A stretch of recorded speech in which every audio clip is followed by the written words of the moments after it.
Welcome in, everyone, to Night City Stargazers. We're on Session 7. Tonight, in Night City, our group of mercenaries have just started a conflict between themselves and a group of Maelstrom Gangoons. And, wouldn't you know it, one of said Gangoons seems to be sporting their prize. A military-grade Sandevistan. He's lightning quick. And Slideye, you recognize him.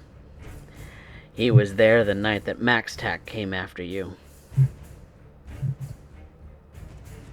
Possibly because you were mowing down a bunch of his friends, and maybe quite a number of others who maybe got in the way. But with that, and your mission now standing right in front of Orvan, it is time for us to jump back into the conflict.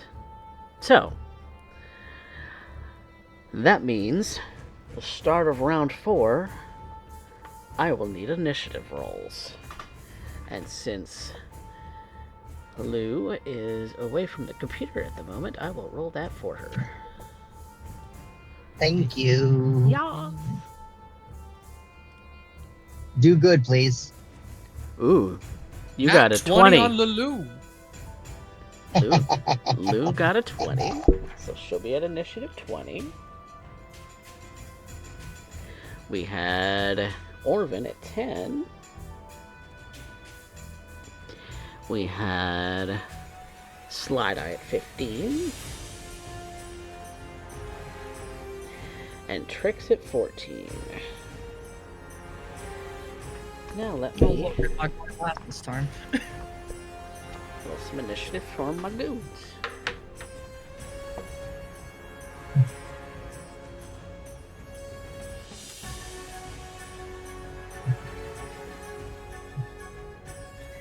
Ooh, Jube is going before Lou. That's he rolled a 32. That's a Sandy at work. Yep. Yeah, that's exactly what I expected to hear. Then... Oh, scheisse! And then... Oh, the other goons I didn't actually... Did I actually create a character sheet for them? I did not. Okay. Well, I'll have to roll a dice for them then. Because I forgot to put them in the roll 20. Tisk tisk. Tisk tisk.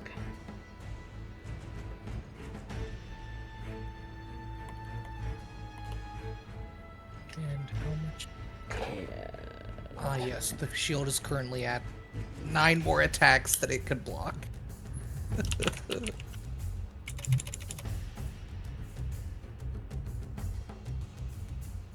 Where's the initiative roller? In this phone app. Oh, there it is. Okay. Cool. One of them rolled a 7.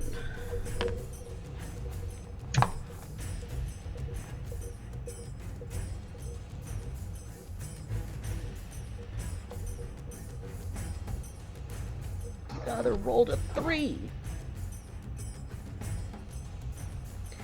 And the third rolled a 4. Poor coffee. Well, looks like all the other Gangoons are at the bottom of the initiative, so we have Jube who's going to do a thing at the top of the round, which is he's standing right in front of Orvan, so he's not gonna shoot a weapon. Instead, he's going to attempt to fight you.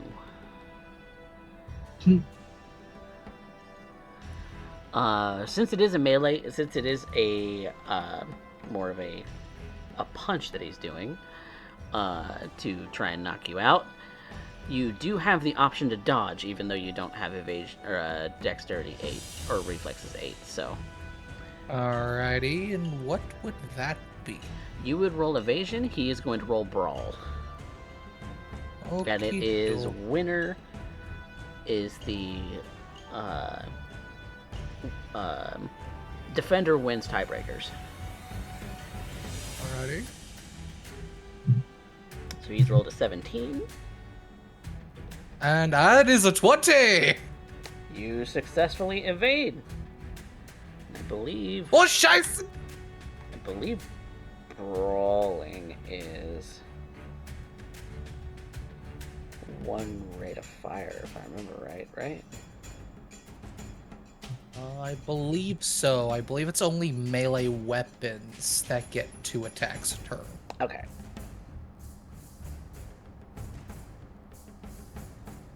Okay. Well, you successfully dodge him, but he is moving like... He's moving like he's lightning fast. He can respond to you just as quickly, if not more quickly, than you can respond to him. So Lou, you are currently at the bottom of our map, and what? I should be facing down one of the Gangoons that's in the smoke screen, right? Yep, he's in the smoke screen about 15 feet away from you. Right. Does the smoke screen have the same effect on melee attacks as it has on ranged attacks? I believe it's a -4 to any interaction that has to deal with the smoke. Yeah. Okay. So, you do have to see him to be able to hit him. Can I ask a meta question? What's the DV for the range of shot that I'm at? For handgun, let me look it up. Yeah. That is in the pinned comments in case you needed that. Yes. Thank you. I can't look at it at the moment. Yeah, I'm pulling that up right now. You weren't telling me. DV4, I believe that's between 7 and 12 yards, or is that between 0 to 6? 7 and 12. She is 15. 15 feet. Ooh. Well, yards? Well, 3 blocks, like 3 squares. So each square, is 1 meter, 5 feet. So it would be between 13 and 25. So you would need a DV 20 for a pistol. Sick.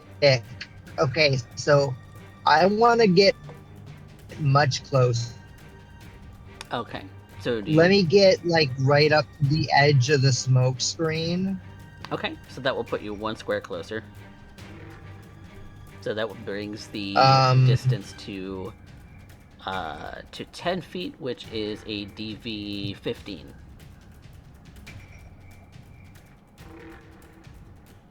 One square closer. Okay, so you'll be in point blank at that range. Sure, that's fine. Let's go ahead and attack with my heavy pistol. Yeah, point blank and in the smoke, so you would still be looking at like a DV 15. That's fine. Almost. So. Yeah, let's do that. Let's do a heavy pistol at that range. So let me pull up Lou's sheet and roll a heavy pistol for her. And thank you. And if I remember, heavy pistols do 2 attacks, right? I believe. Correct. They're a 2 ROF. Yep. And you hit a 20, and so he takes 17 damage minus armor. Goodness, that's a big one. And I believe for that one, I was counting that one as number 1. So that will be that much, and armor is ablated by 1 on that guy. And do you want to fire again? Yeah, play it again, Sam. Play it again. On the very heavy pistol. Which, Just a regular heavy. No, just a regular heavy. Yeah.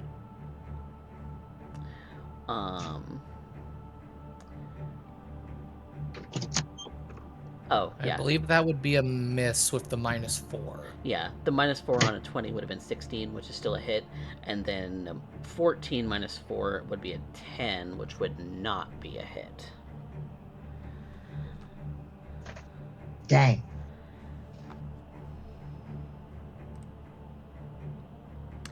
Yeah, because 0 to 6, so point blank range would need a 13 to pass. Okay, hey, we did something. We did something.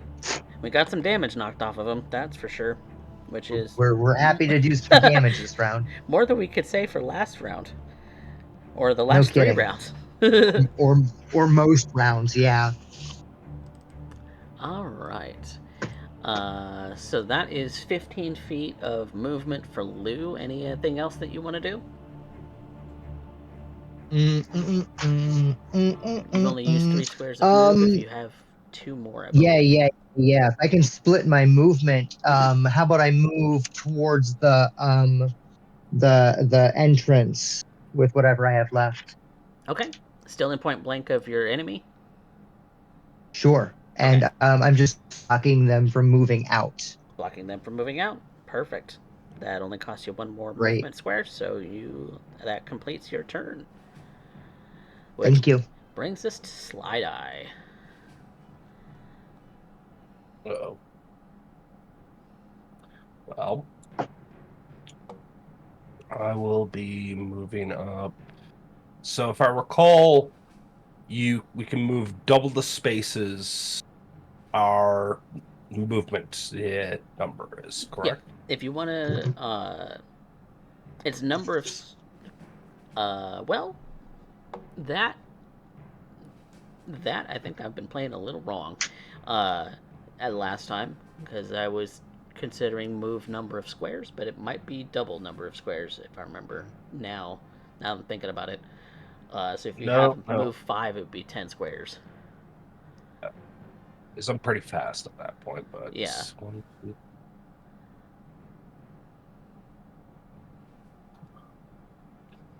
I forgot to pull up my book. Hang on a second. I'll double check that. Alright, well, I'll just move 7 right now, which is my exact move. Which is your exact move? Okay. You are a Speedy Gonzalez. You're fast for not having a Sandevistan. That's for sure. Yeah, working on that. And the very first thing I'm going to end up doing is I am gonna get Jujub's attention, because while I can end up using one hand mantis blade, Ooh. the other hand. Oh, go ahead. So, just to be clear, since 1 square is considered 5 feet, a move action is move up to as many meters, yards, whichever you're using, as your move stat times 2 each turn. So if you have a 7, you can move 14 feet or 14 yards, and each square is 5 feet. So. Okay, so that seems kind of dumb. Hold on. Okay, so just to be clear, the boxes are in yards. Do I understand that correctly? Boxes are in feet. So boxes are in feet. Yeah, because okay. So you would be 15 feet from Orvan right now at your current position. And I can move up to double my movement if in feet. It would be in yards, so yards. Okay, so it would be double in yards, but each square is a foot. I think from... Do I understand you correctly? Yeah, I think what I'm going to do is I am going to change the dimensions of squares going forward beyond this combat, where each square is a meter squared or a yard squared, where we can just make your movement score a number of squares. Okay.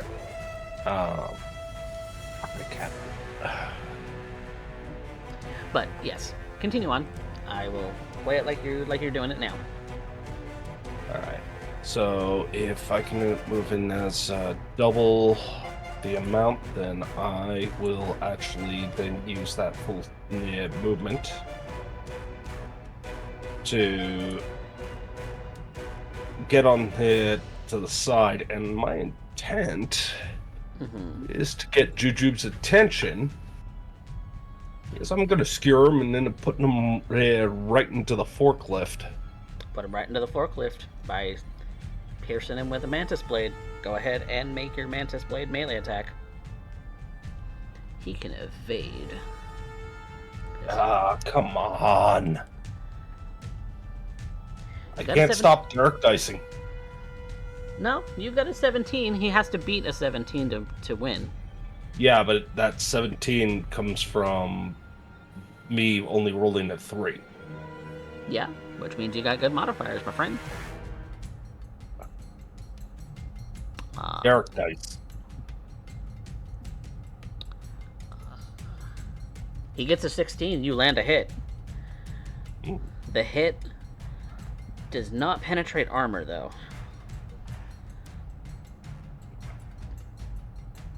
Second swing. He does evade.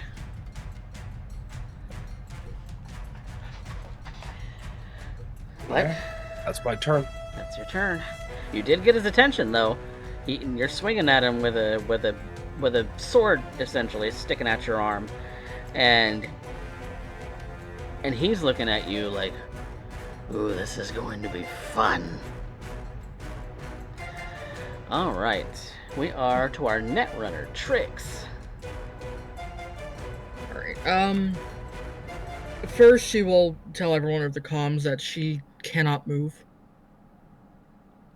and hopefully, if there's anyone nearby, they can keep an eye on her. But other than that, she will be moving forward into the floor she just got to. Okay, next floor. You don't run across anything to hack, but you do run across a program. A very familiar program, because it's dealt damage to you before. So...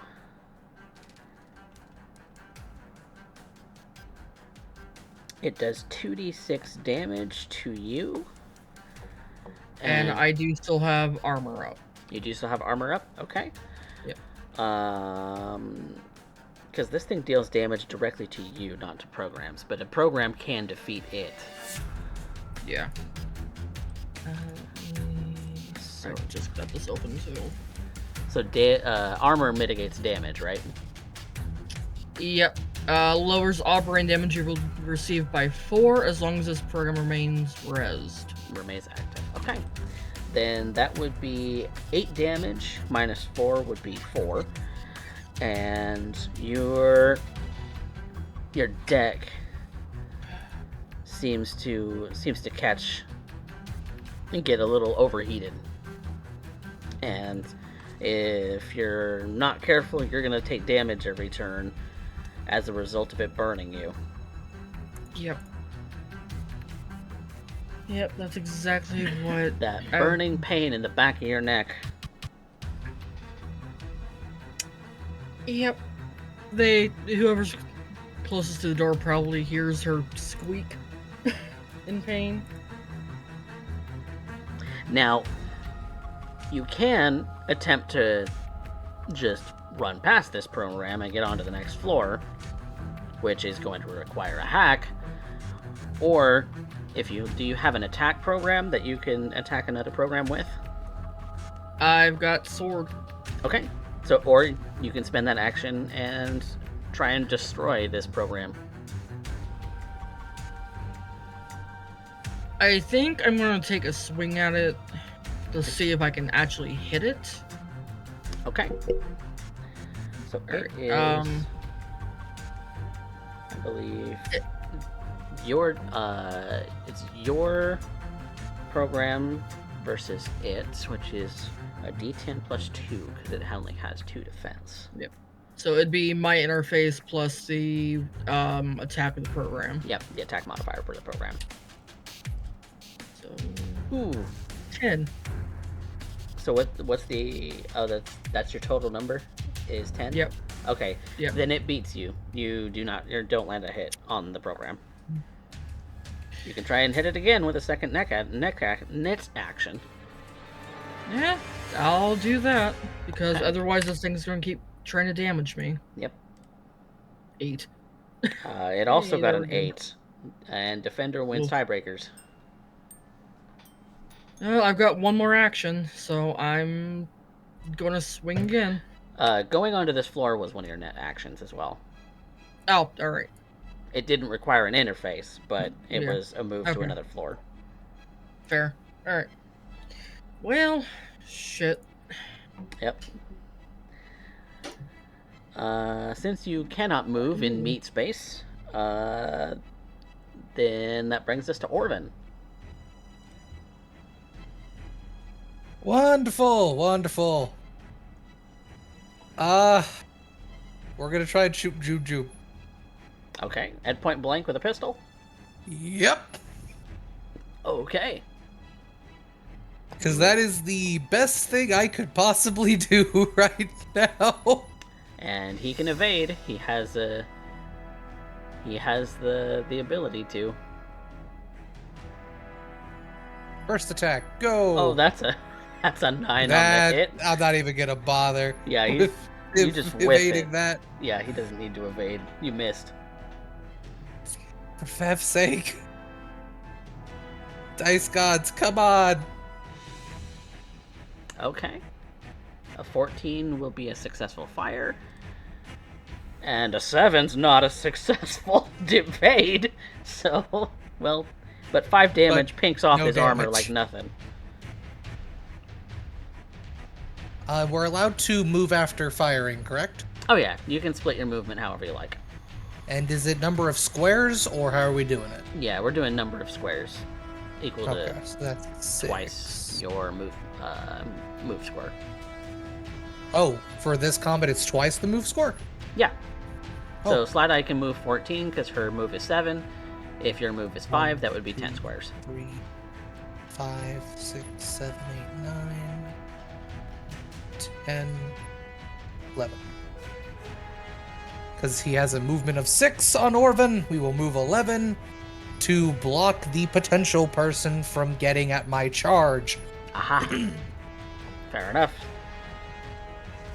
No attacking the squishy person for you. No attacking them. Nope. Alright, so, that being said, we've got some goons who are up next. The one nearby to Loup going first. Oops.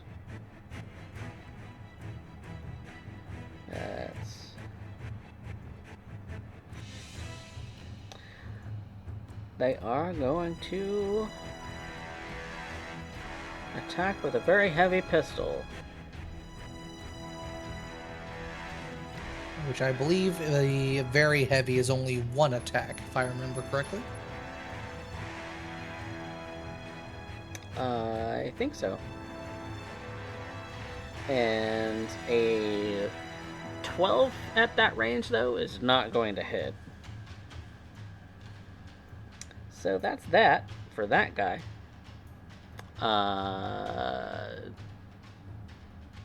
And since you're blocking the doorway, he would have to spend an action trying to get you out of the way to move past you.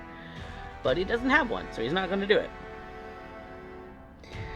And he's still in the smoke, so he wouldn't have hit anyway.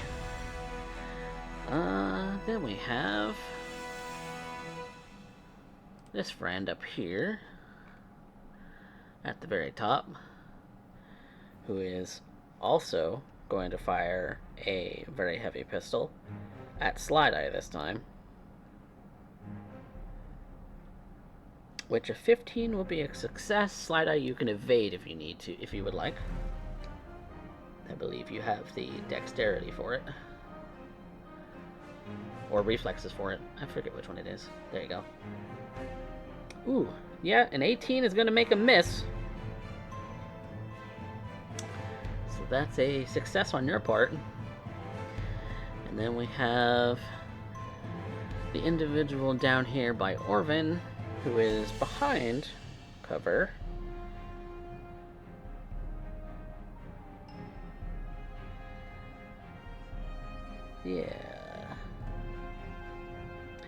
Yeah, Orvan, they're going to attack you with a very heavy pistol. Which is going to grant them a 19 for success. Do you have a dexterity of 8? Orvan does not. You- That's what the shield is for. Yep, you cannot evade, so let's look at damage.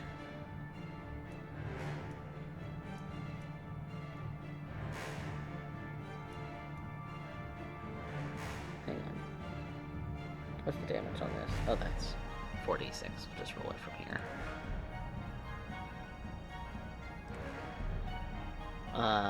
15 ablated by your armor.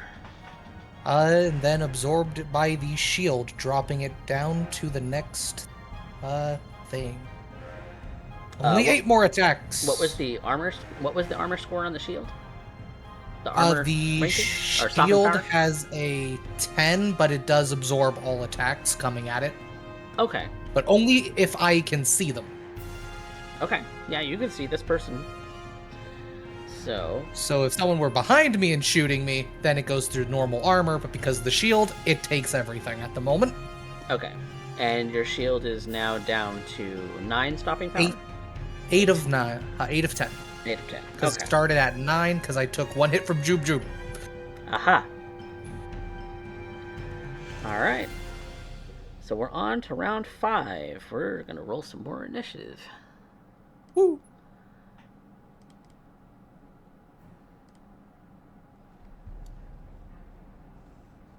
Math. Trix is at 13.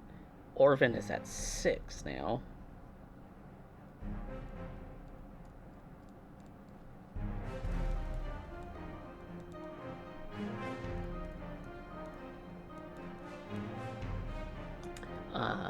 Loup is at 13.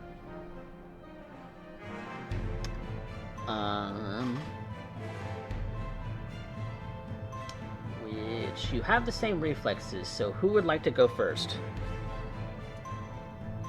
Out of Trix Let Lou and go Loup. first. Let Lou go first. Loup, okay. Okay, we'll go Loup and Trix. And then...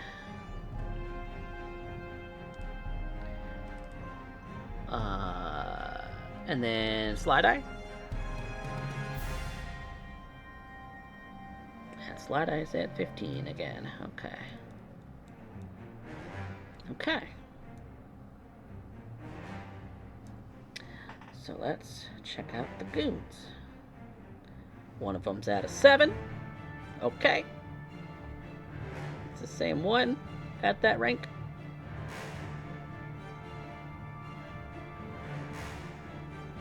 Second one's a 9.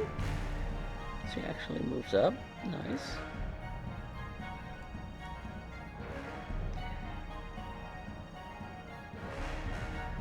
Ooh, and that one goes even more ahead of that. That's number 3 goes. So Orvan's at the bottom of the initiative order this time. So round 5, we have Jujube up first. Who? Let's find out what he's gonna do.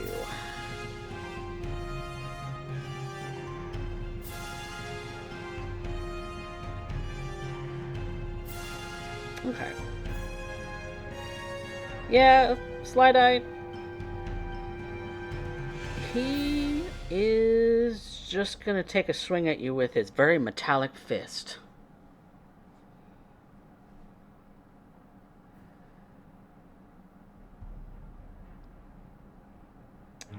And you can evade.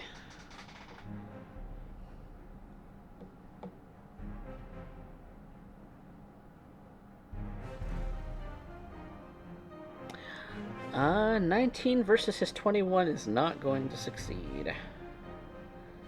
So it's going to come out to 15 damage minus your armor stopping power.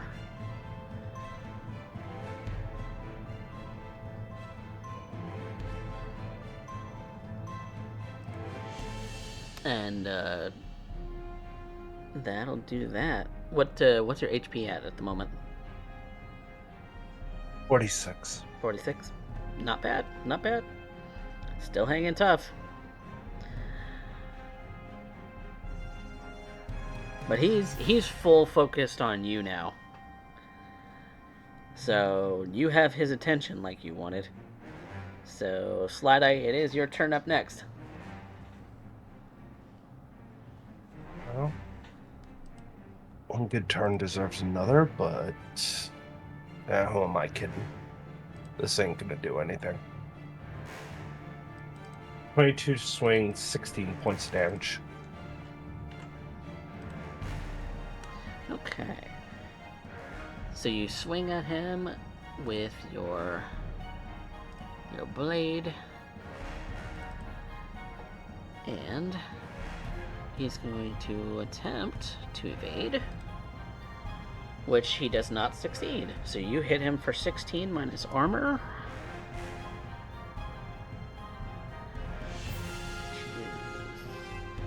That. Okay. And you do have a rate of fire too, so you can swing again. Ooh, that's a 19.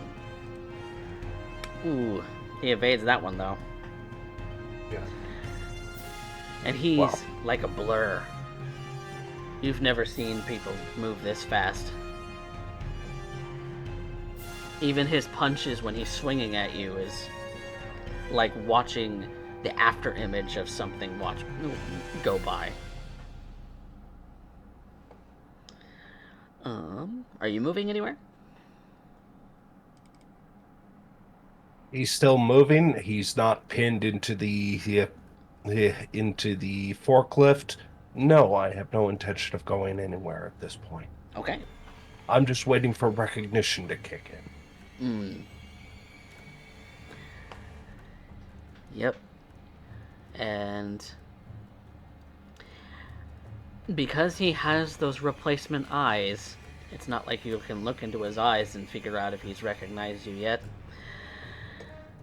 It might be that sadistic grin that maybe there's some recognition behind those red orbs in his face. Either way, he's a threat.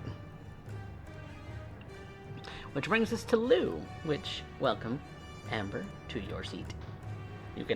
You have rolled for yourself. So what you gonna do next?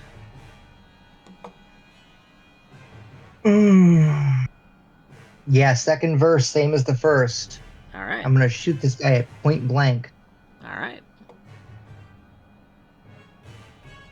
While there's bullets in the handgun.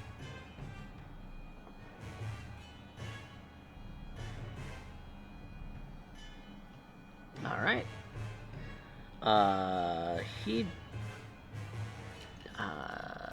No, these goons don't have the kind of dexterity to evade. Nah.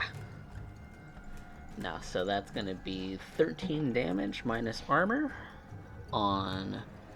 Let's see, that's goon number 1.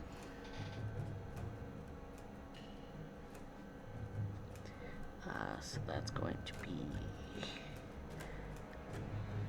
that. Okay. You hanging in there? He's hanging in there. Alright, pull it again. Pull it again. A 15 will be a success. And 11 will penetrate the armor. And that's 11, which makes his HP that. Okay. He's taken some pretty solid hits from your heavy handgun.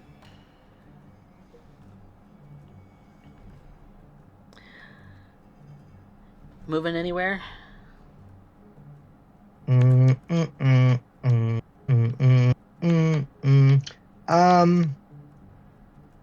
Let's see. Trix said that they're maybe in a little bit of trouble. Yep. So she can't move. Can't move.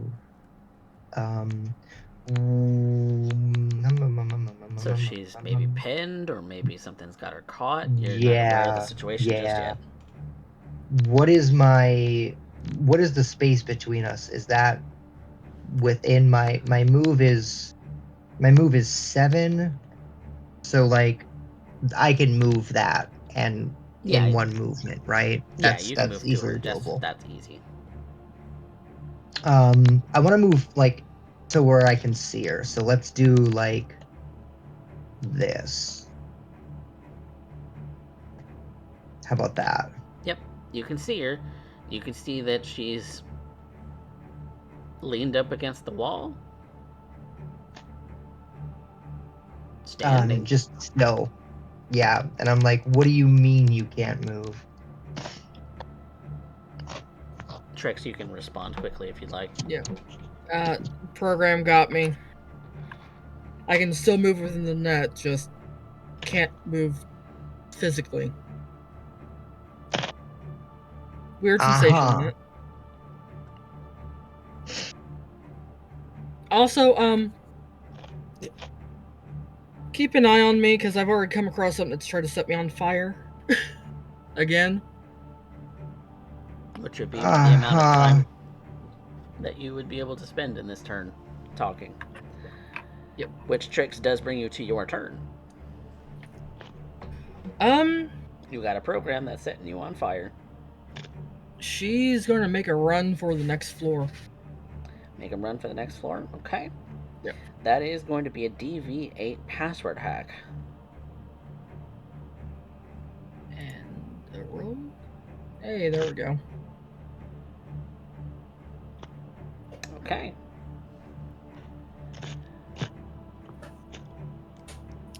And there is nothing on this floor to deter you. You can go to the next one, but there's no interface check at the next floor.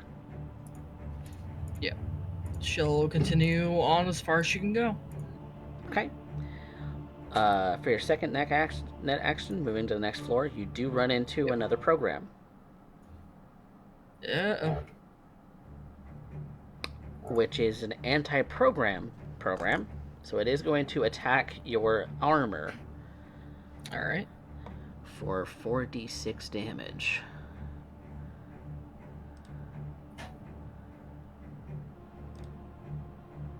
19 damage to your armor program. Yep. That de-reses it. De-reses it? Okay. Yep. Sadly, I cannot reactivate it. It's only once per net run. Yep. So you don't have your armor program anymore for this run.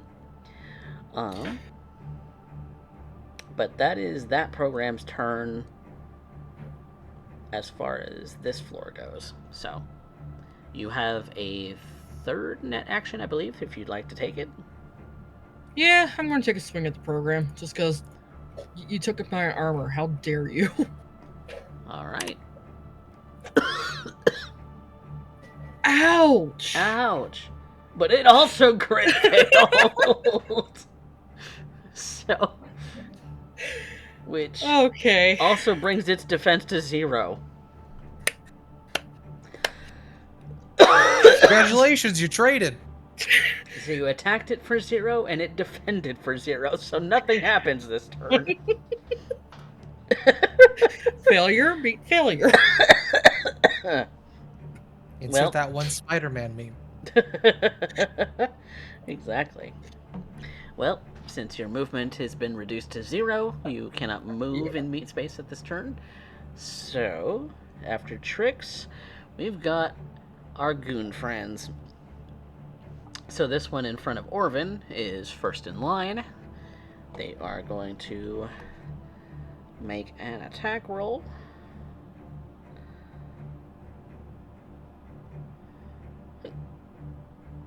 With a heavy pistol, very heavy pistol. 16 is a success. For 13 damage minus your armor, which is your shield. Thank God I brought this shield.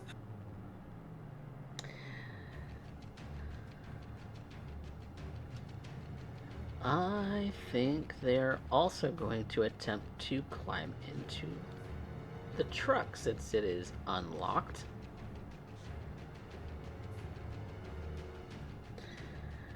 So they have moved.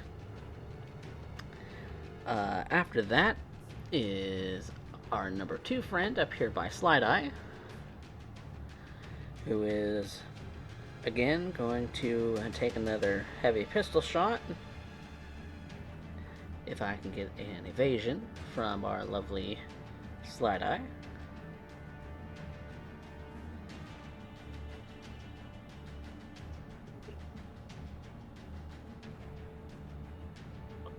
Oh, it's my turn now. Yep, you get an evasion. Because they are attacking you with a very heavy pistol. That will evade. Their attack is wasted. And then over here, nearby to Loup, this guy is going to chase you out.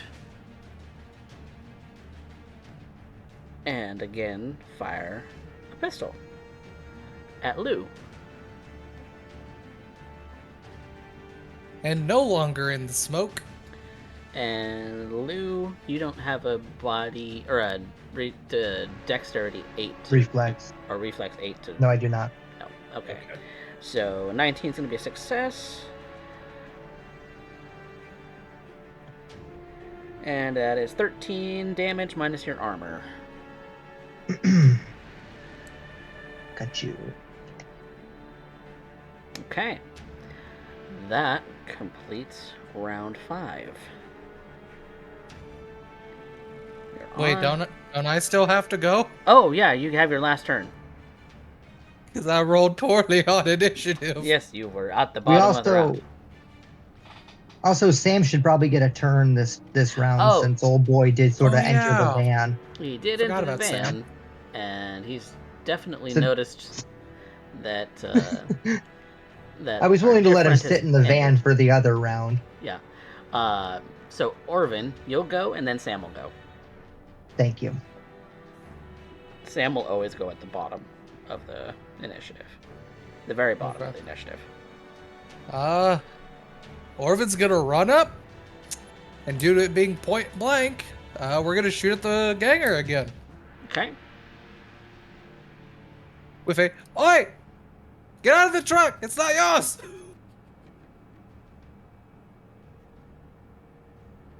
Let's see if I can hit the...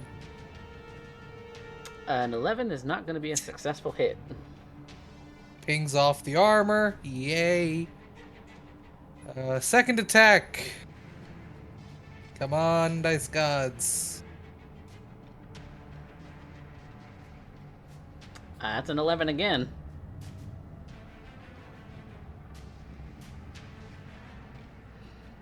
So no successful shots. It's between you and this Maelstrom ganger.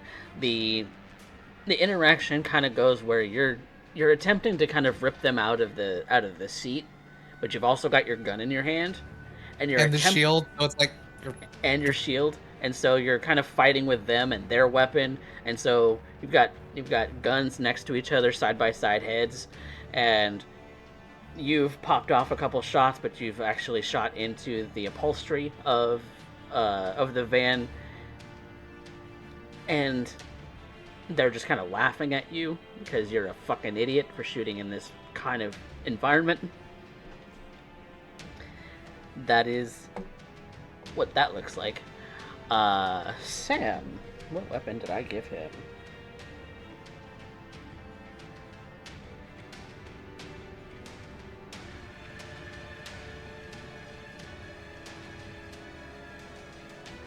You said he picked up an assault rifle Yep, he did. in the field. Yep, he did. Hell And yeah. So, seeing that Yippee-ki-yay, motherfucker. seeing that this individual has jumped into the van, he doesn't like that, so he's going to attack with his assault rifle. And I think he's going to do a called shot. He's going to go for their head. Ooh, but that backfires. That's a critical failure on Sam's part. Oh, Scheisse, don't tell me he shoots himself in the foot. No, he doesn't shoot himself in the foot, but he shoots out the windshield of the van, which he's very upset about because broken glass and everything. You're lucky he didn't shoot you, Orvan. Yeah, well, that was, I guess, the risk for taking a called shot. So that completes round 5. Initiative. Ooh, Trix, ouch. Slideye's at 14. Loup is at 13. Orvan's at 11.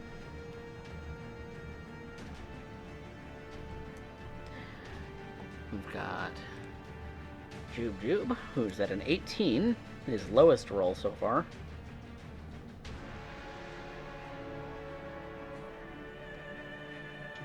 And then his friends.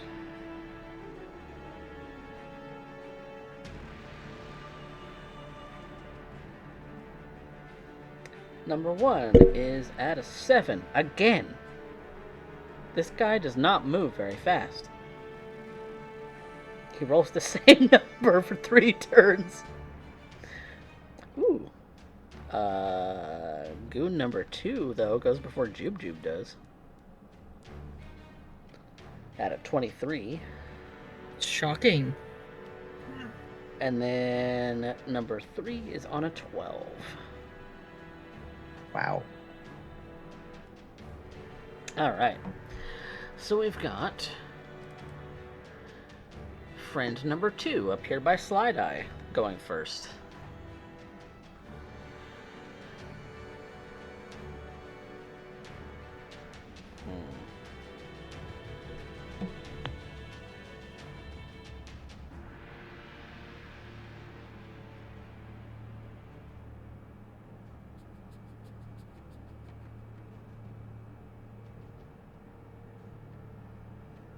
Okay. Taking another heavy pistol shot at you, Slideye.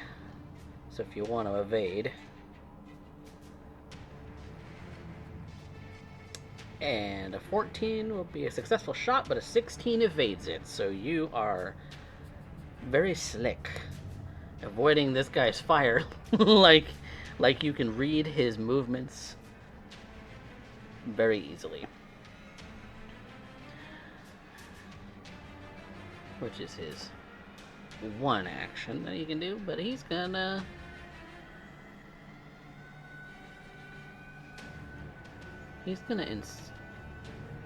seeing that he's not able to hit you all that much, he's gonna run around the forklift and he's gonna get out of dodge.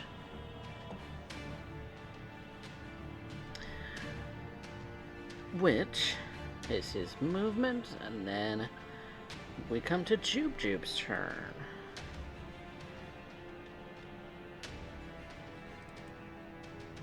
who is again going to take a brawl at you. Slideye. So roll and evade. Oh! Successful evasion.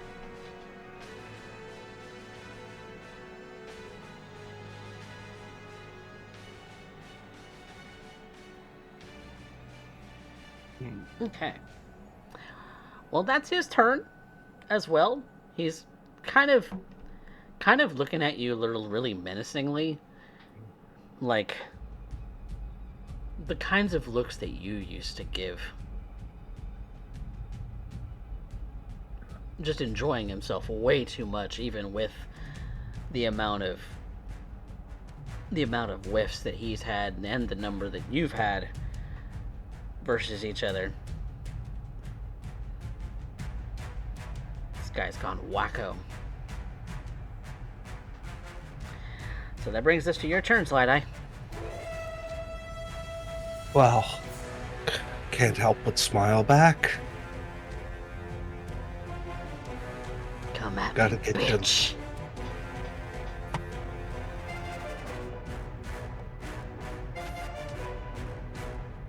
Didn't you tuck tail and run last time when I massacred your crew? I've had an upgrade, as I see you have. Nah. Let's dance. Let's...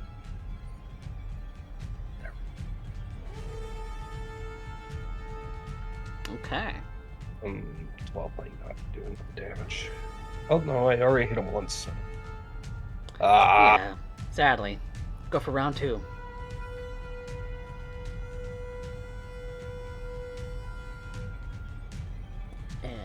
Oh yeah, that's your second one out of 17? Yep. Oof.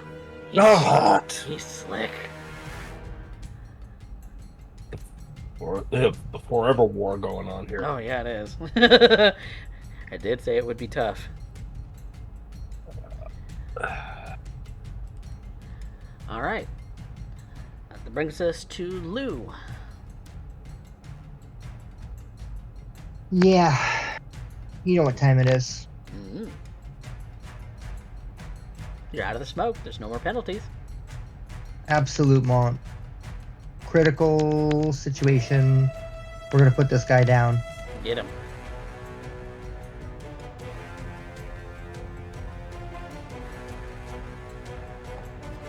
Final rounds of the gun. 15 will be a success, but not enough to penetrate armor just yet. Not enough on the damage. Alright, we'll do it again. Do it again. Ooh, that's a crit. And yes, 11 will penetrate armor. Great. So that's 11. He's looking pretty hurt. Not severely wounded yet, but pretty hurt. Moving here just to keep his trajectory off of Trix. Okay. And that's it. Alright, which brings us to our goon number 3, which is over here by Orvan. Wrestling for the front seat of this vehicle between the both of them with guns pointed near their heads. And so, with a heavy pistol, is going to attempt to fire at you.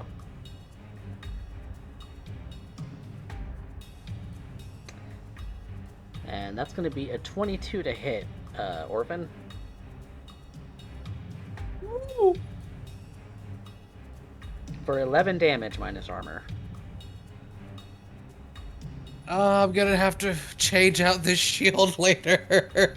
I'm gonna have to get a new one or get it fixed. Yup. It's getting pretty beat up, that their shield. Yeah, it's a little over half. Well, since you're wrestling with them, why don't you tell me what your next move is? They're not moving. I mean, you've kind of got them in a bit of a lock a little Where bit. is Not the really. rules for called shots? I believe it's a Page 170 core. modifier. 174? Yeah.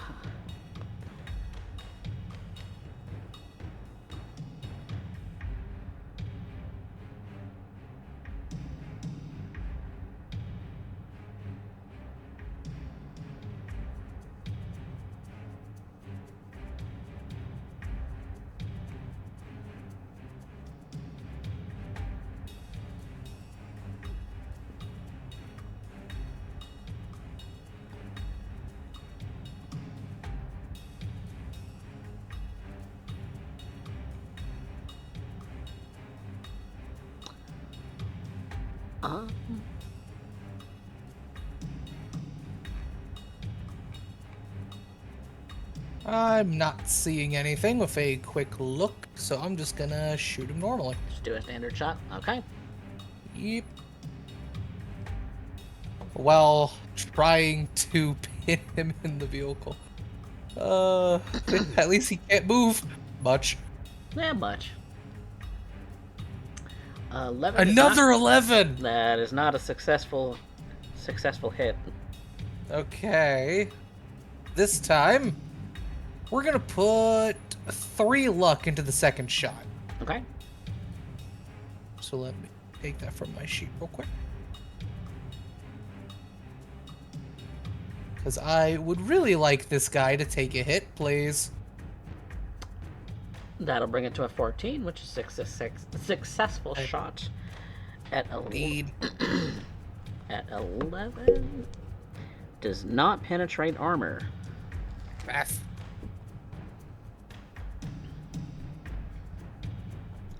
These guys got some pretty tough armor from the looks of it.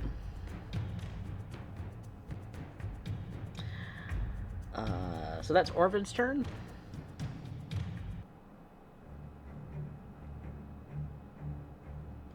Yeah, moving anywhere?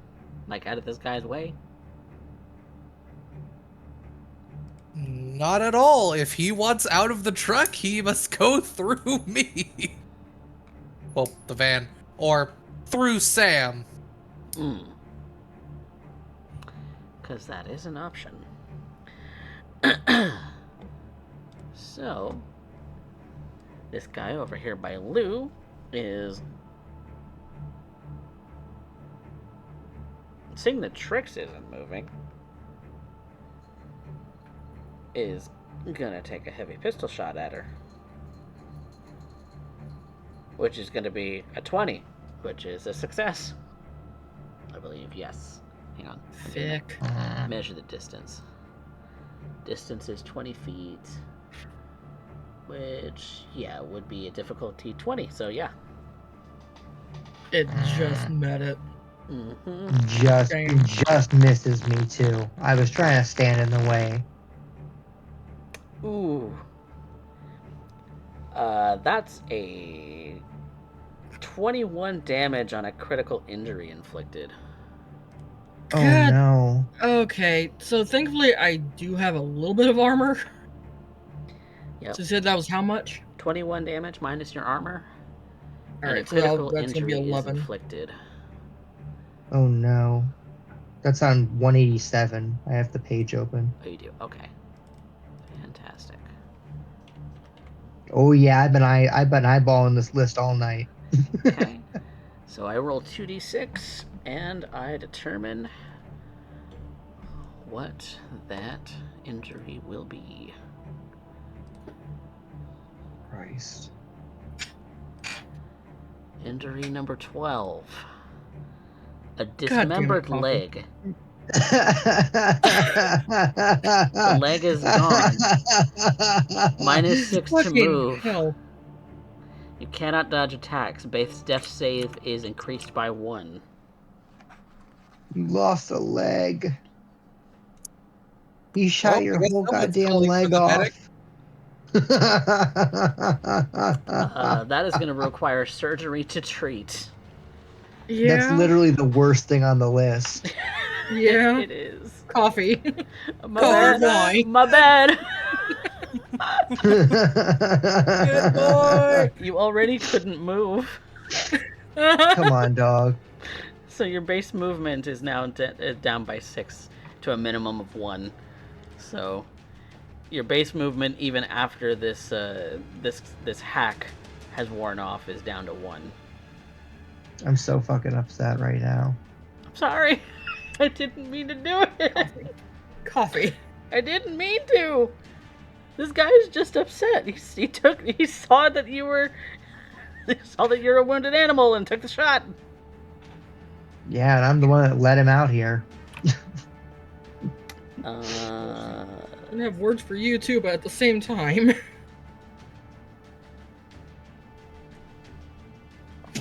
Okay, Little Miss gets paralyzed at every fucking opportunity.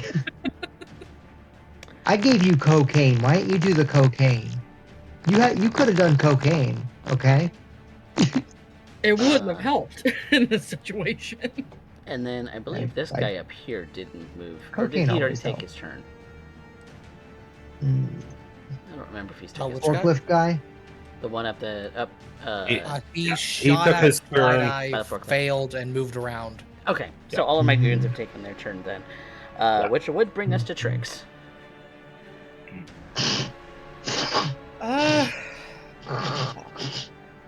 Oh, she is in pain. Yeah.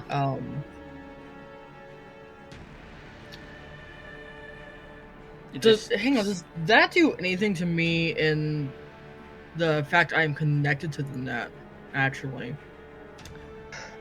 I hadn't considered that. So why don't we just call that a concentration check? Okay.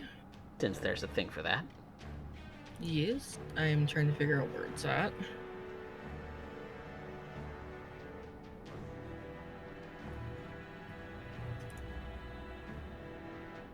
There it is. 9. Okay.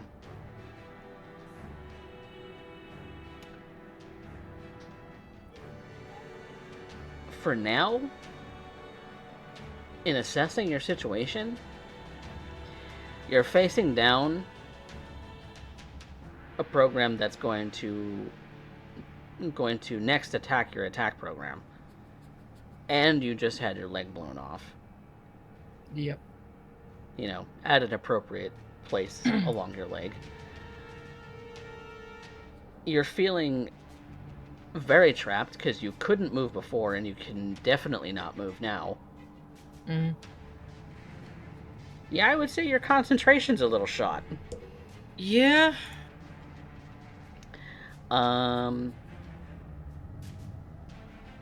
So I'm going to say you lose a floor. Okay. Back to On the other your- one. Yep. On your crawl. You have already successfully cracked that floor, but you kind of run back to safety, more or less, since it's a more or less safe floor on the network. Yep. So, what actions will you be taking?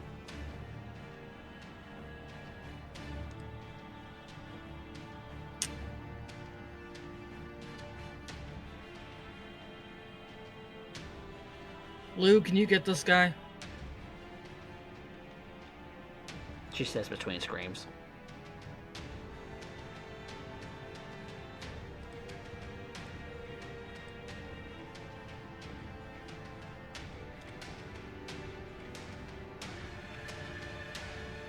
You Yeah. fucking better, otherwise I lost the leg for nothing. She's gonna go. She's gonna try one last time. Okay.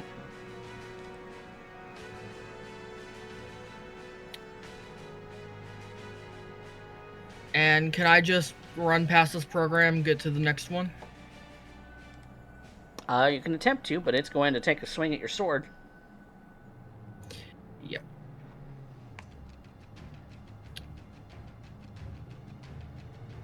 She's going to attempt to. Okay. which is 4d6 to a program.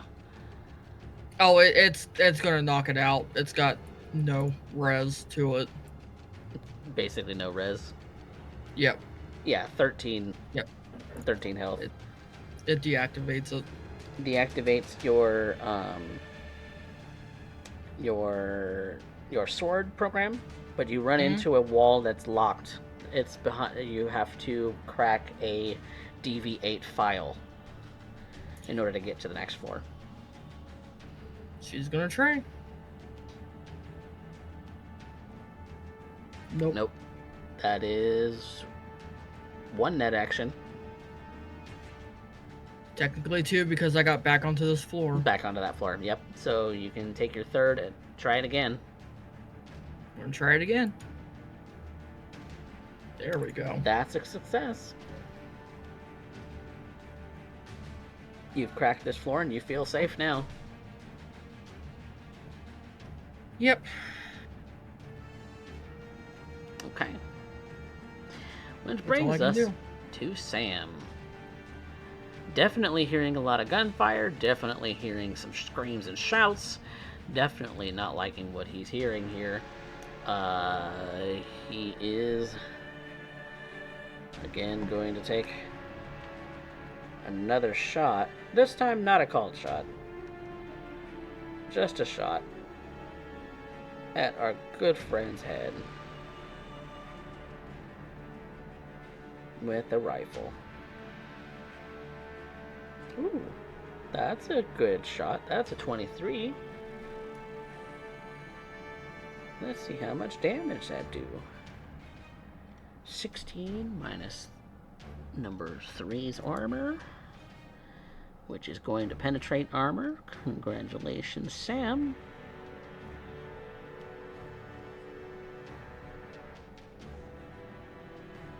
I think assault rifle has... Yeah, rate of fire 1. Okay, so yeah, that's his turn. He's trying to make himself as small a target as possible.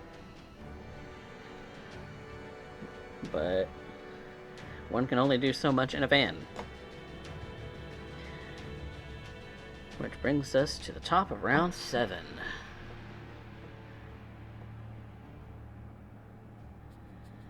Initiative, please.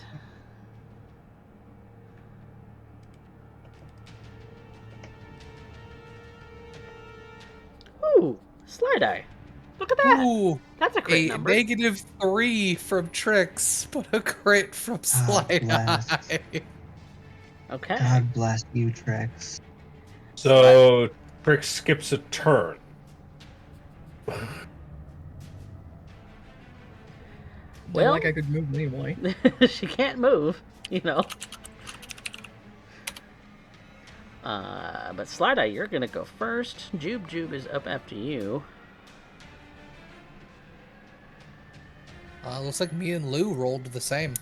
And the higher reflexes will go first, so that is going to be Orvan.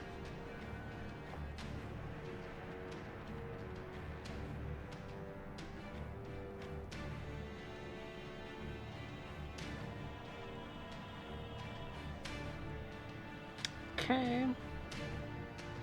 That's everybody from teams, so let's get some initiative from some goon boys.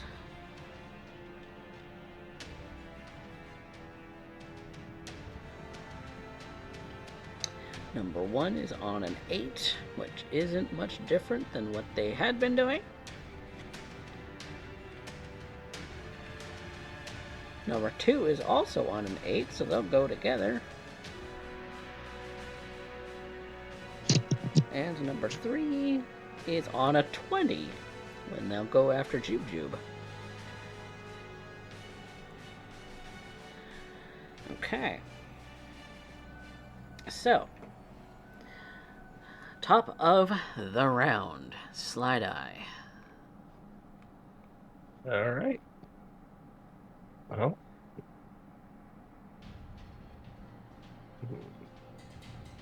Snicked. Yeah, I was thinking of doing something, but then I realized no, his armor's still too high right now, so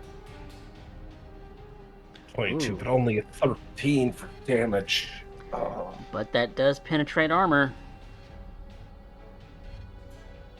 Okay, so hopefully he doesn't dodge.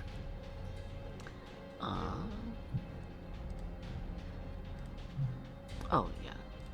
Because he does have that ability.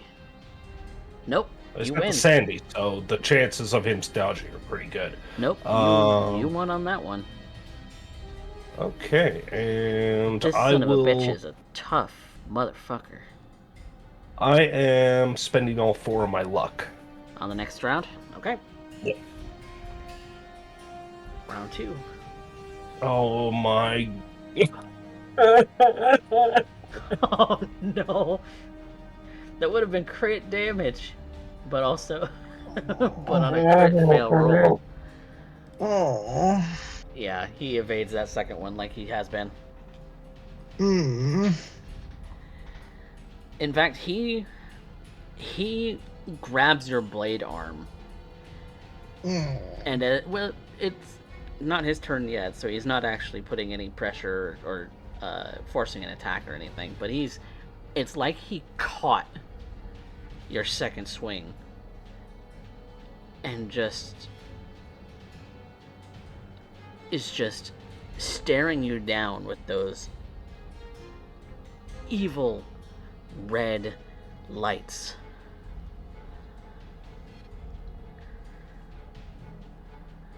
It's too bad you didn't zero him the last time that you saw him.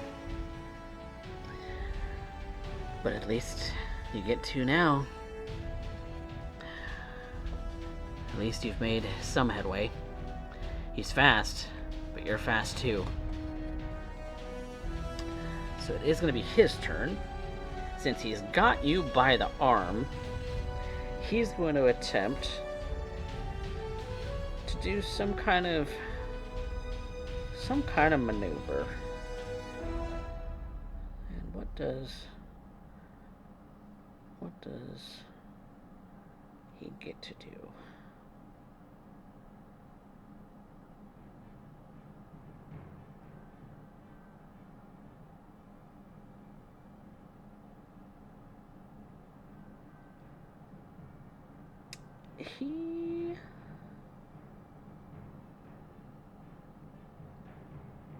He doesn't have any special martial arts training, so it's not like he's particularly skillful at it. But he's going to attempt to throw you to the ground using a brawl.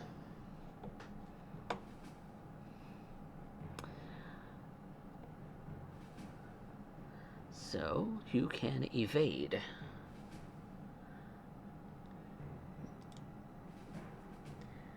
Need to beat a 22.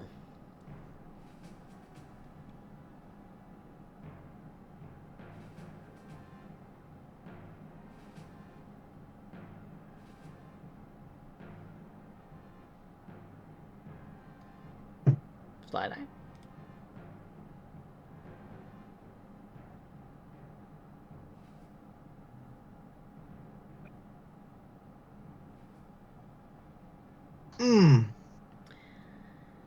Yep. He grabs you by that arm, and as if like some kind of quick maneuver to like flip you onto the ground, he is definitely going to succeed in that. So he does with his brawl. Does 13 damage minus your armor.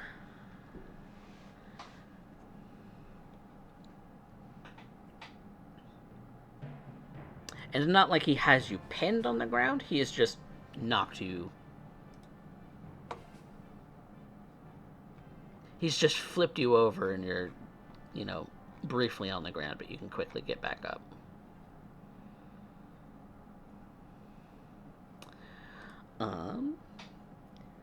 Which brings us to our good friend number 3, who is fighting with Orvan, is again going to attempt to shoot you, because you are the immediate threat to them.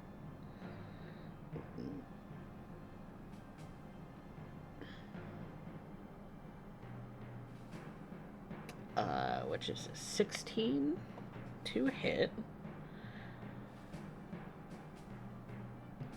15 damage minus armor. Oh, this shield is definitely worth the eddies. But that's their one shot. They keep pinking the riot shield. So Orvan, what do you do about it? So I think the biggest question I have to ask first is, has anyone of the team informed him that someone is missing a leg? You're over comms. You would have heard Trix shout and yell. In pain. In a lot of pain. Though he has a very tough call to make, and he knows the correct call, at least for his moral compass. So, if I do the math correctly, that's 1, 2, 3, 4, 5.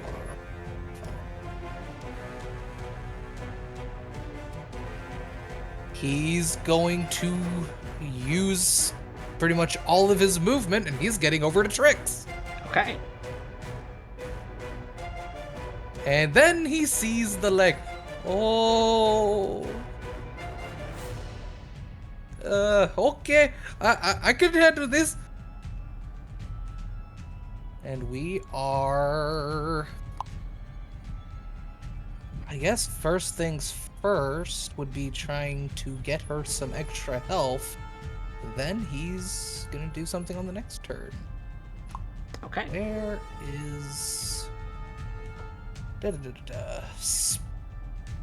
Was it speed heal or anti-bite?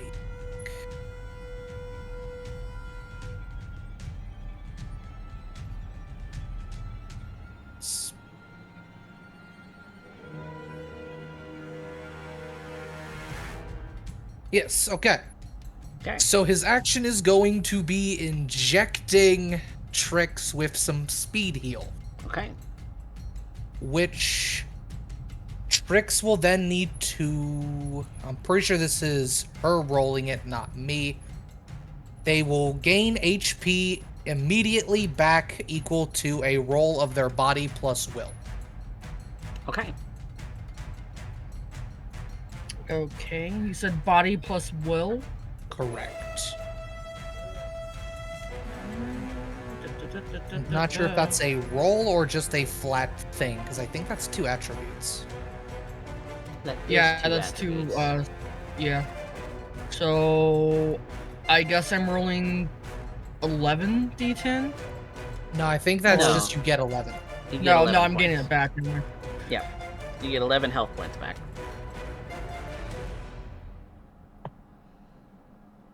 Oh, good. I'm back at where I was before I lost my leg. Thank you. It stems the bleeding. Well, the next turn will be stopping the Yep. bleeding. Yep. Yep.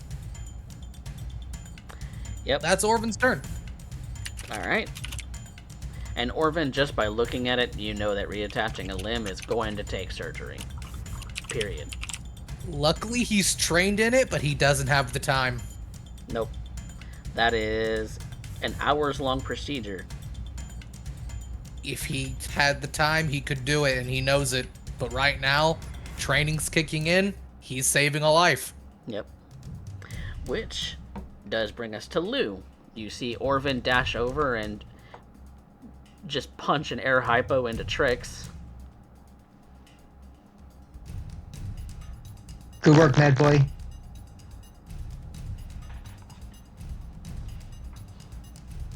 So what you gonna do? I'm gonna step closer. You're a little buzzy, by the way. Oh, sorry.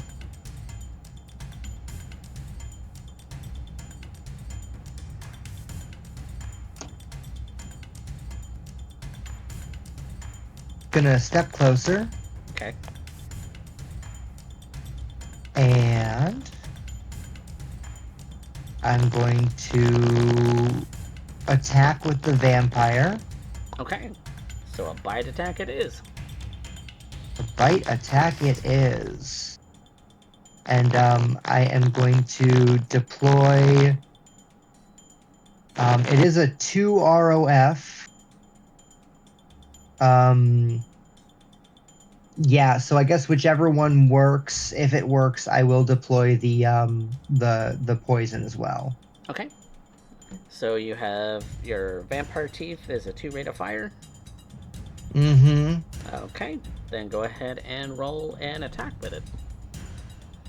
Yeah, let's go ahead and add 2 luck to each. Okay.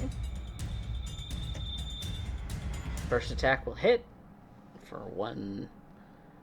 Does that bypass armor? Yes, it does. Yes, it does. Okay, so he takes, and that is number 1, takes 1 damage. And we'll go ahead and add the 2d6 for a DC 13. Okay, and that's resist drugs. Yep, resist drugs DC 13.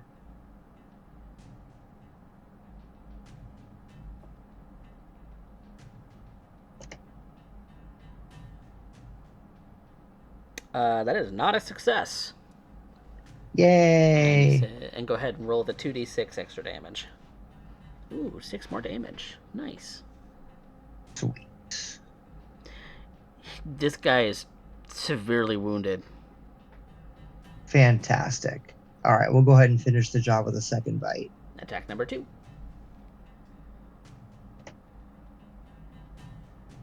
With, again, 2 luck, sorry. Okay, a 15 is going to beat a 9. Great. So we got 5 on the initial attack. Is that all the damage you're doing to that one, or do you have another I do not. injection? Okay. I do not. I just have the 1. Oh, yeah. He's hanging on by a thread. You, like a vampire,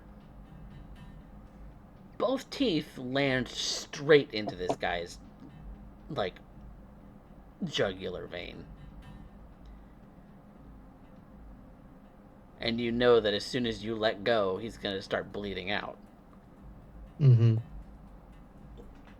So maybe, with a little bit of mercy, you're just kind of hanging there for a moment, letting that poison that was injected into him kind of seep into him and take effect. Almost like you're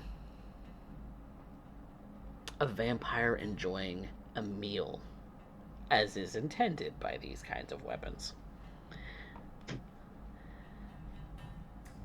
So you're having your way with a maelstrommer, maybe smelling a bit of the drugs that they may have had earlier on that evening. Which does bring us to his turn, although he's not looking so hot.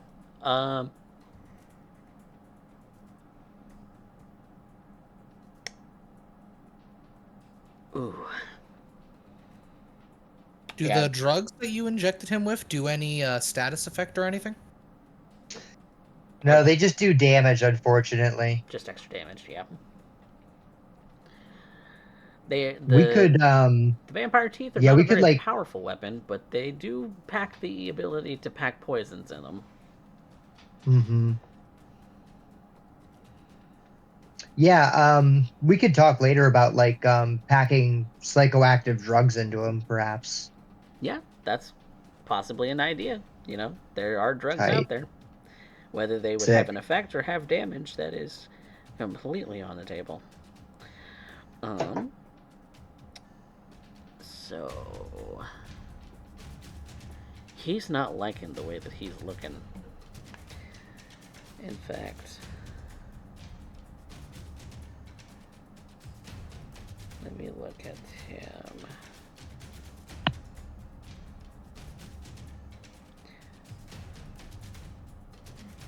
Because I think severely wounded is a penalty all on its own, and I forget what that is.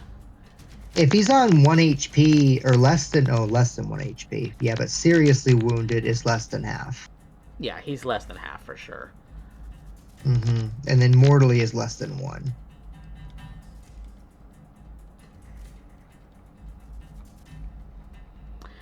Because he's determining whether he can actually get away by using a dash action to get away from you. Hmm. Which...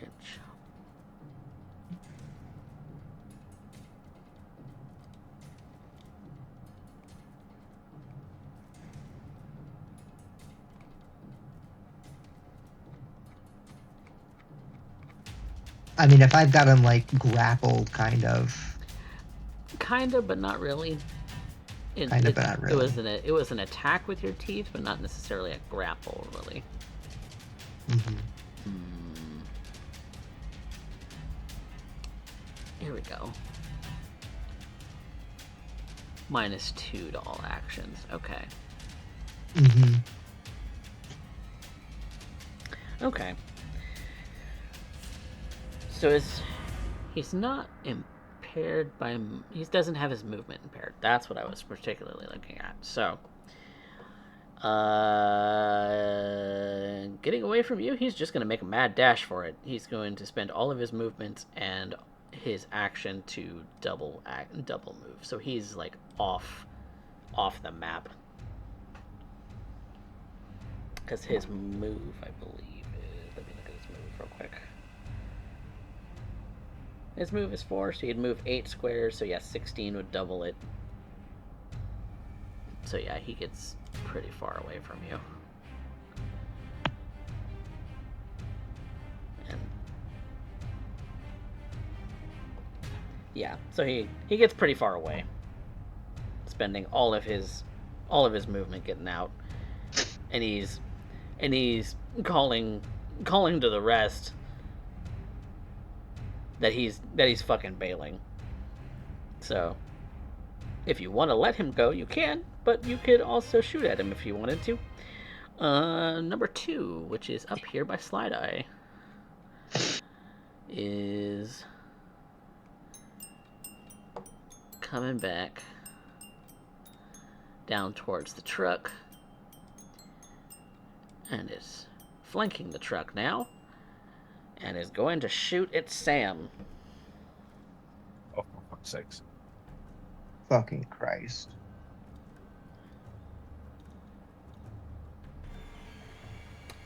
Which is not a success. They whiff. They got a 10 when they should get more than that, which is like a 15, I think. So they whiff on that roll.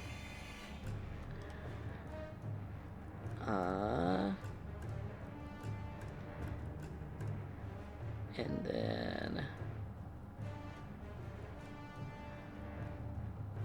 Oh, did I take a turn for this one? I don't think I did. He attempted to attack me and failed. Oh, and you attempted to attack you, and you ran as a result. Okay, cool, perfect. That completes that. All of my guys. So Trix.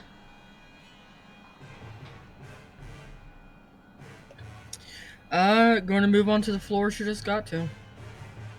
Gonna move down to floor. Okay. Which I believe is it. This would actually be the control node. It's a DV8. You would have control of the system once you pass this. Excellent. She's going to try to get by it. Yes, give her access. Please. Okay, that'll pass. You have control of the cameras. You can see inside the building. You can turn them on, first off, if you wanted to. She is not turning them on. Okay. Aside from that, you have control of the programs that are now in this network as well. Not that you can make them attack anything, but... Right. She is going to shut down the programs. Okay, so just shut down the system? Yeah, download what... If there's anything to download, she'll download it, but... Okay. Uh, one net action could be to initiate a download on files. Yep. The second action could be to shut down the system. Yep. And that will take up all 3. Okay. All right. So within 3 seconds, you have a lot of data regarding all of the shipments that have come through in this place. Okay, I'll correct myself on something. Before she shuts it down, she wants to erase the files that are there. Okay, so that'll be your second action in the control that'll be the node. second action. Okay. So you're downloading and then erasing all of the data. Yep. It is a lot of data to go through, so it's just kind of swimming in your brain right now, which you can load onto a chip and decipher later. Yep, that is exactly what she's going to be doing. All Can't right. do much else. Yep. So Sam is not happy he's getting shot at. In fact, he is quite scared.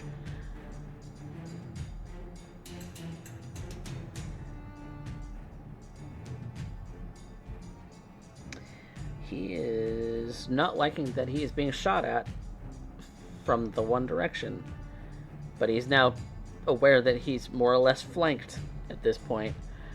So he has to choose which target he's going to go after.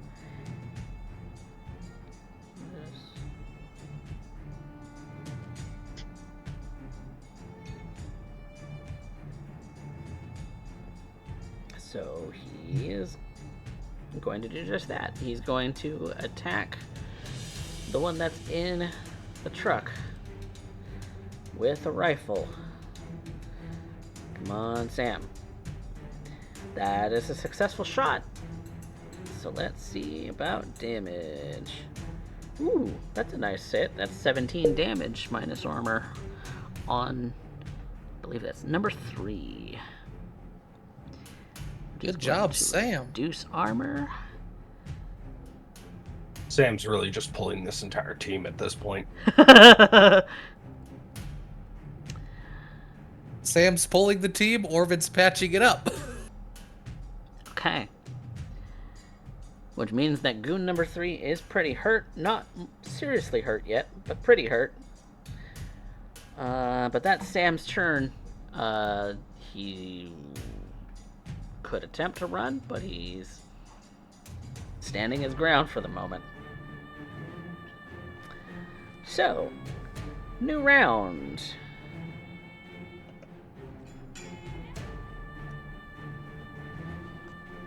Oh. No. Beautiful.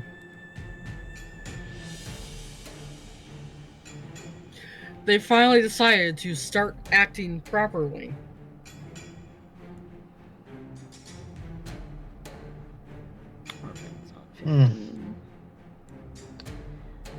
And Slideye.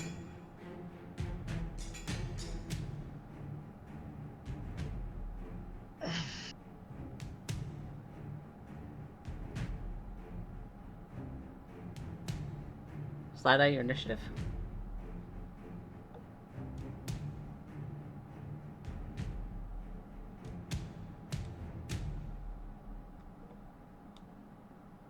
My internet. Oh, there it is. I thought my internet was hiccuping there for a second. No, just my sheet taking a bit to load. Ah. Alright, and Jube. Oh, he's going after Trix. Look at him.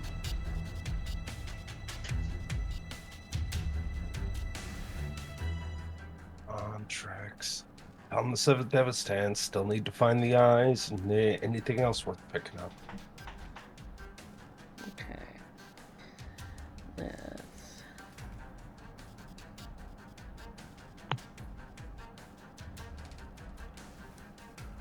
Okay. So number 1 is on a 12.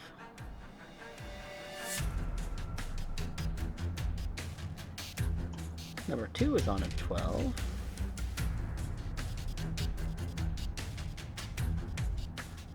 Number 3 is on a 13, so they're all going in order.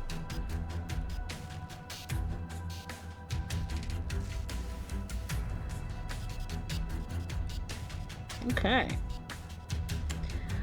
So this will be round 8.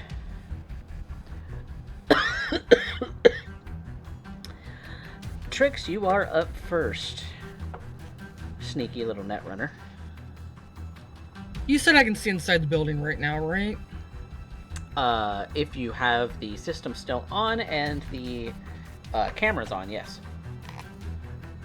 Okay, I just remembered I could do a thing. So, one net action to turn the cameras in the building on. Okay. Can And- I see Jube on any of them? Yeah, you can definitely see him. Okay. You can Let's see see, pretty what- much anywhere. There's probably only like one blind spot, and that's between the stacks somewhere. I am seeing what to do. So you can see all of your enemies. Alright, for Jube, I'm going to short circuit him. Short circuit.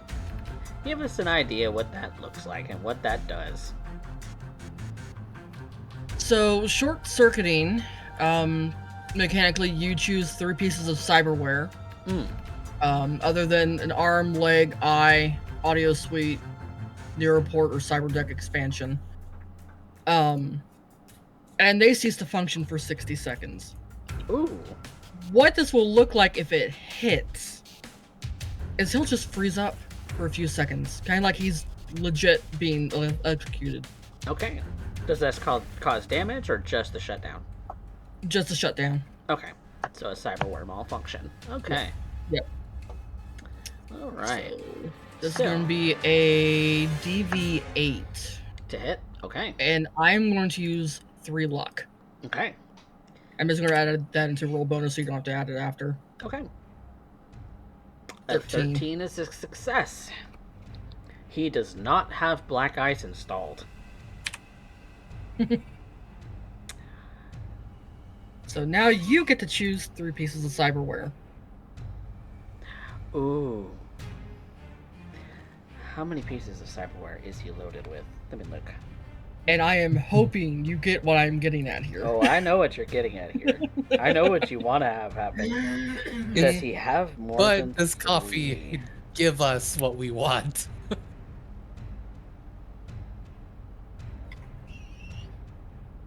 He's just lucky I can't target him for more than 1 quick hack at a time. Okay. So, he's Maelstrom. They have cyberware installed on just about everything, right? Yeah. You know what? I'm going to look at the critical injury table. We're going to roll 2d6, and we're going to decide that way. Okay. And that limb that is associated with that portion on the table is the limb that is going to be affected, since they have Okay. cyberware everywhere, Yep. which is 187. More or less, I can't target the limb can't be targeted itself, but any options attached to it, Okay. such as mantis blades or the infrared UV stuff can. He has stuff in his eyes. He has stuff in his back. He has stuff. Yep. Cosmetically, everywhere else. So let's see what starts to malfunction, because he's probably got some metal joints, right? Yeah. Fingers crossed we hit what we need. So we need 3 locations. Damn. Okay. So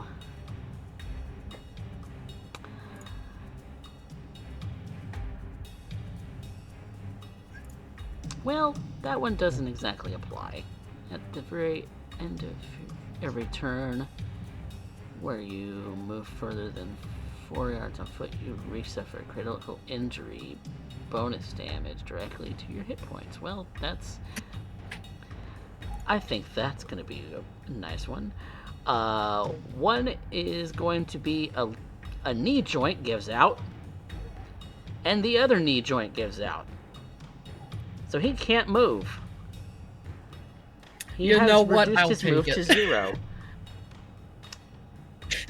And there's a fritz on the back of his neck. And suddenly, Slideye, he's not nearly as quick. I still Is have what more you than action notice. too. So he can't move. He has a movement of 0 right now for the next 60 seconds. And the bonuses he was receiving from his Sandevistan have also gone away. Alright. As the last net action, the guy outside the truck who shot at Sam, Mm-hmm. he's going to get an overheat. Okay, so an overheat on that guy. Just to cost some Uh, straight up damage. He's going to be on fire, take 4 points of damage directed to their HP at the end of their turn until the fire is extinguished. Until their turn? So I take damage on their turn. Okay. Yeah. Alright. So we So had a this cyberware is- malfunction go on Jube Jube, and an overheat on the goon number 2. And this is also a DV8. So that's a critical success. Or I could just crit it.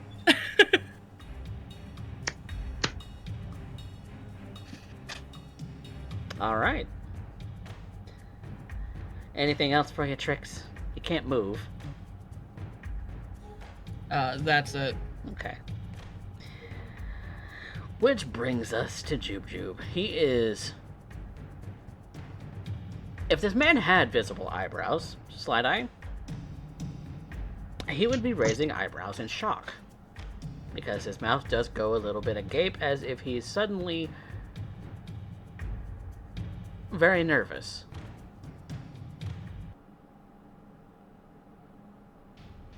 In which case, he is going to attempt to fire at you at point blank range, because you are the immediate threat.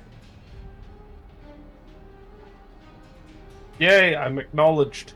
Yep, with this very heavy pistol. Ooh, but he crit fails.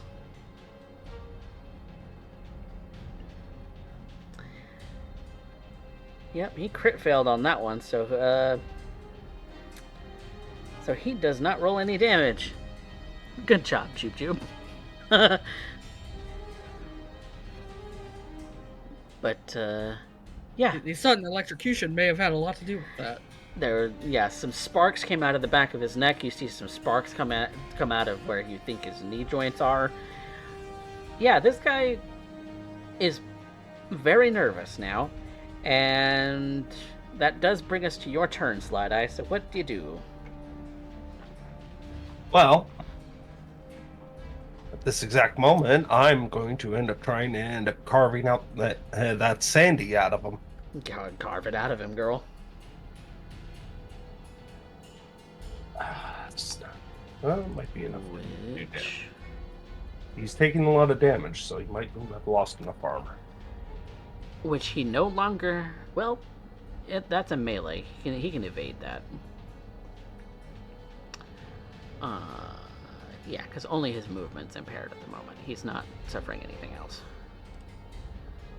Which will land, surprisingly enough, and gets through his armor.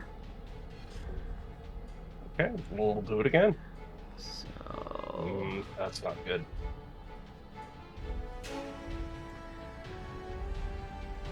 And his evade. 50-50. Defender wins, yeah. But you... Come on! You go in with the blade another time. This time stabbing him in a really good spot. He's taken aback by that. He couldn't move like he was. He's He's a bit worried. He's a bit in shock now. YouTube, I need the Arasaka eyes too. Do I carve them out of your skull too?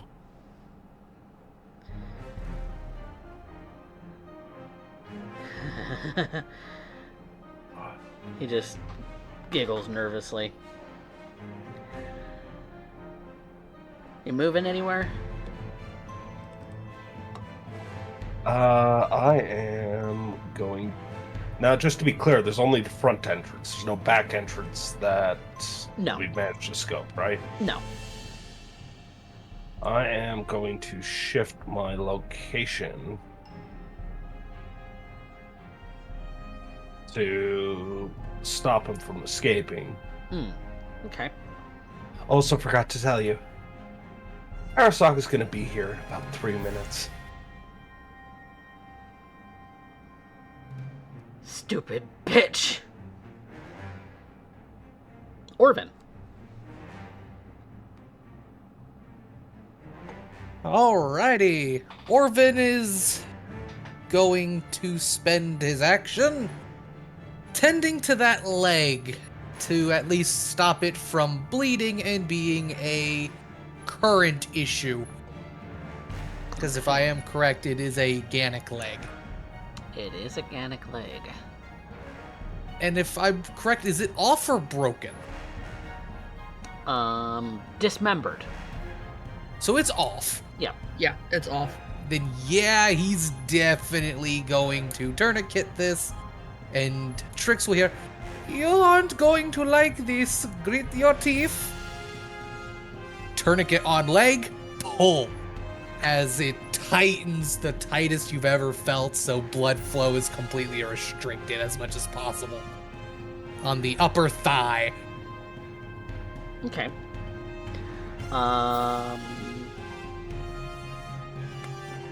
Trix, are you at a health point situation where you need to be stabilized? So I'll count this as a stabilized action. No. He gave me an air hypo that bumped me, like, I was kind of close to, God, my one limit. Can't think of what severe it is wounded. right now. Yeah. But the air hypo he gave me last turn bumped me back up to where it was after I got set on fire. Okay. So I'm not too injured. Well, still stopping any bleeding, so you won't take any damage, because I'm pretty sure you would be. All wounds need stabilization. Okay. In order to heal naturally. The lightly wounded stabilization is a DV10. Okay. Then yeah, make a stabilize check, Orvan. And What that is would that be? an actual I think that's skill? I think it's first aid or paramedic, your choice. Given this is a removed leg, could I substitute surgery? No, because surgery skill is for in surgery. Okay. This is Well, my this is a first quick aid fix, which is what first aid or paramedic is. Right. Luckily, my med tech and first aid are the exact same, so we'll go for one that has levels in it. Okay. That is a 13. Yep, DV10. She's not gonna bleed out. That much is certain. You're pretty sure that tourniquet will hold, even in a rough circumstance. I'll be back. You don't move. Pat's shoulder. Not like I can, she says through gritted teeth. Wait a bit, Chopper. So are you moving? Yep, he will be then, with riot shield in hand, running back to the truck. Running back to the truck. Okay. Which does bring us to our lovely friend who is next to you, number 3.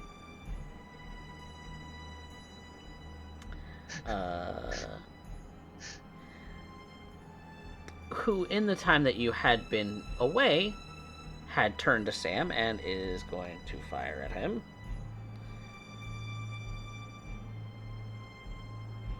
which will be a 22 to hit.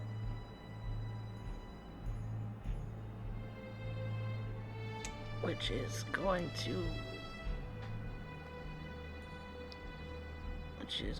to ruin some armor for our good friend Sam.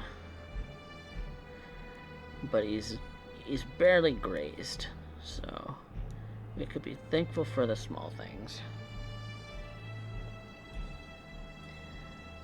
Alright.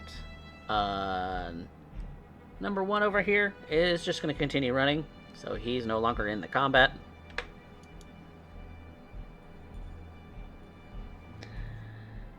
He has run beyond the scope of probably all of your weapons. Number 2 is also going to fire at Sam because that's the target he sees.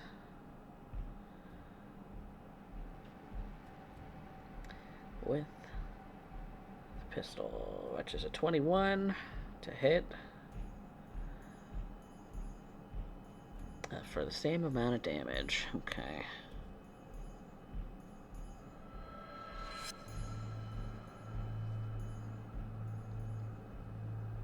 Ruining Sam's armor just a little bit more. Okay. So, Lou, you're next. Gotcha. We're going to run in, come around, and come right up on this guy that was just shooting at Sam. I've got a very heavy pistol, and we'll go ahead and do an attack with that. Okay.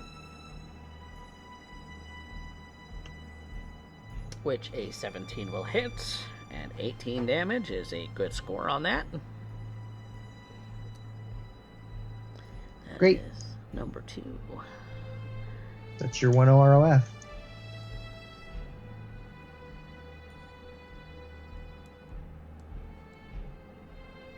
Ooh, 4, 3, 5, 6. Pretty close to an injury. All right, we'll get him next time. All right. And Sam. Good old Sam.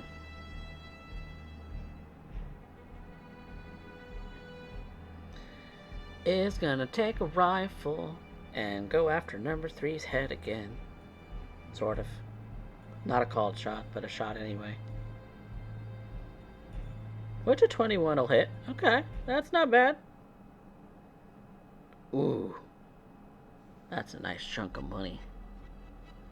That's 23 damage minus their armor. Oh my god. He's using a rifle, man. Yeah, that's amazing. Like, he's got, like, an Arasaka version, almost, of an AR-15. Let's go. So that's reduced to that. So that...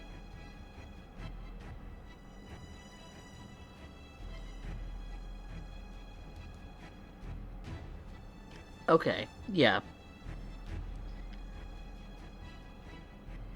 Yeah, Sam just full-on obliterates this person's head. Jesus. So they are donezo.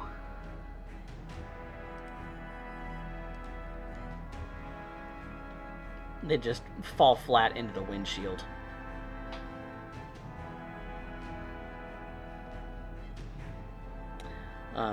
So, with that being said, I think now's a good time for us to take a quick break and come back to round 9 at the end of our little break. So, be right back, everybody.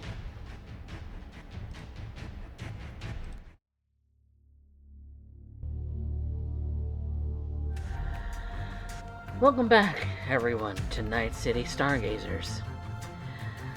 The combat has really kicked off. One such individual is zeroed. Another running for his life, hanging on by a thread himself. A third, now facing down Loup for shooting at her beloved friend. And Jube, standing toe-to-toe with Slideye. So we're about to start round 9. So, let's get some initiative, everybody.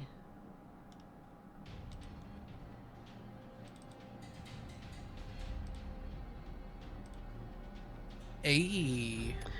Trix and Slideye both critting. Jube is down to a 15. Go Slideye and Trix.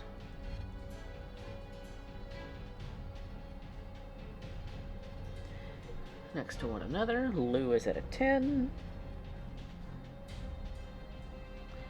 And then Orvan? Orvan's also at a 10, so Orvan goes first. Orvan goes first, okay.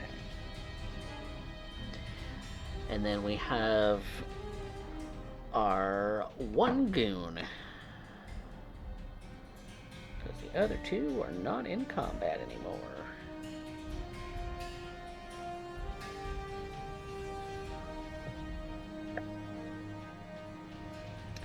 And they will go on a 12. Okay, so that one's dead.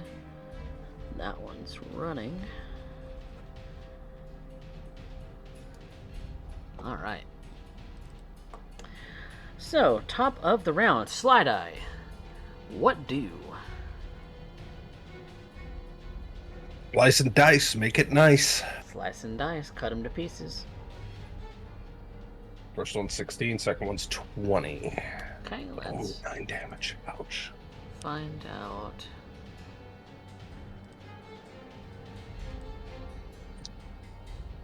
Yeah. He sadly is evading both. He's still pretty fast, but he's not as fast to evade. Alright. Moving anywhere? No. Okay. It's not his turn yet, Trix. Okay,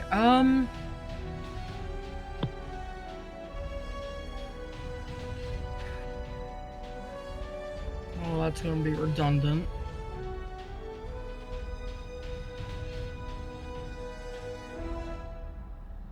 You know what? Let's short circuit Jube again. See if we can help Slideye out a little bit more. Okay. DB8. As in, you're gonna do...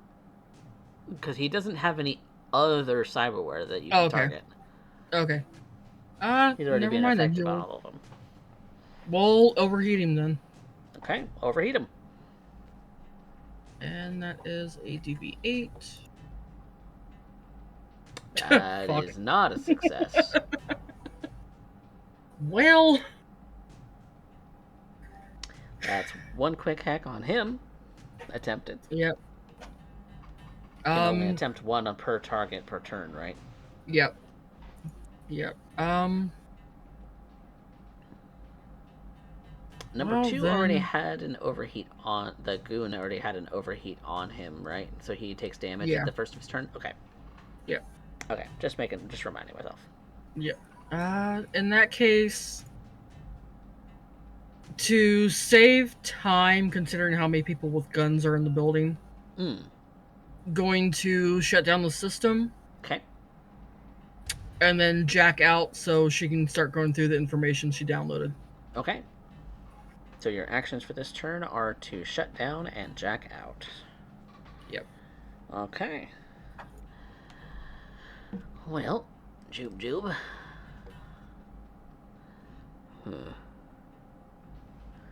What he gonna do? He's not liking the way that things are looking. He can't run anywhere.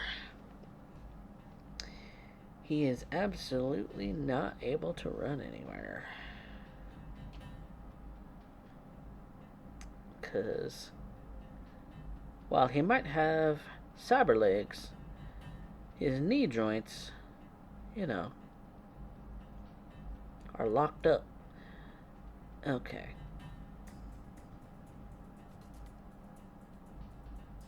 Yeah, he's gonna attempt to shoot you again, Slideye. He's only gonna have the one thing going on. You can attempt to evade.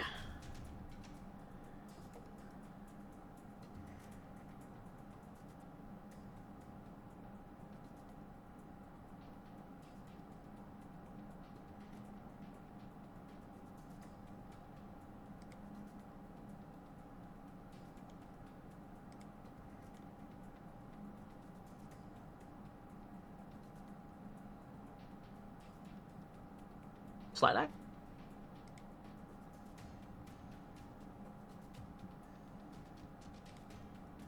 Oh, I wasn't aware I had anything going. Oh, I was talking to you.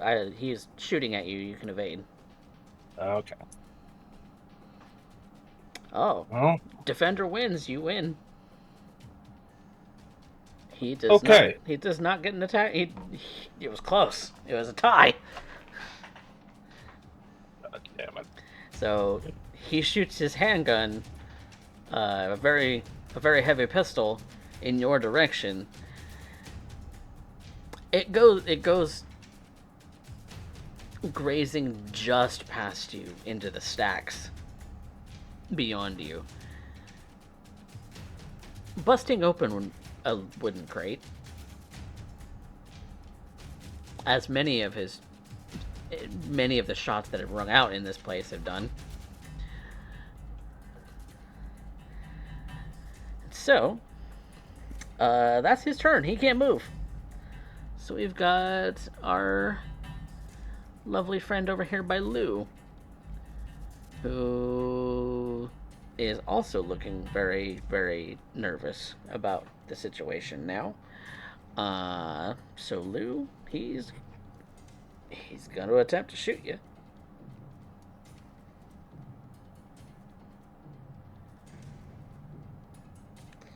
So let's see what he can do. 15 is a success. Ooh, ouch. Okay. That is a critical injury on a 23 damage. Oh no! 23 minus armor. Oh no!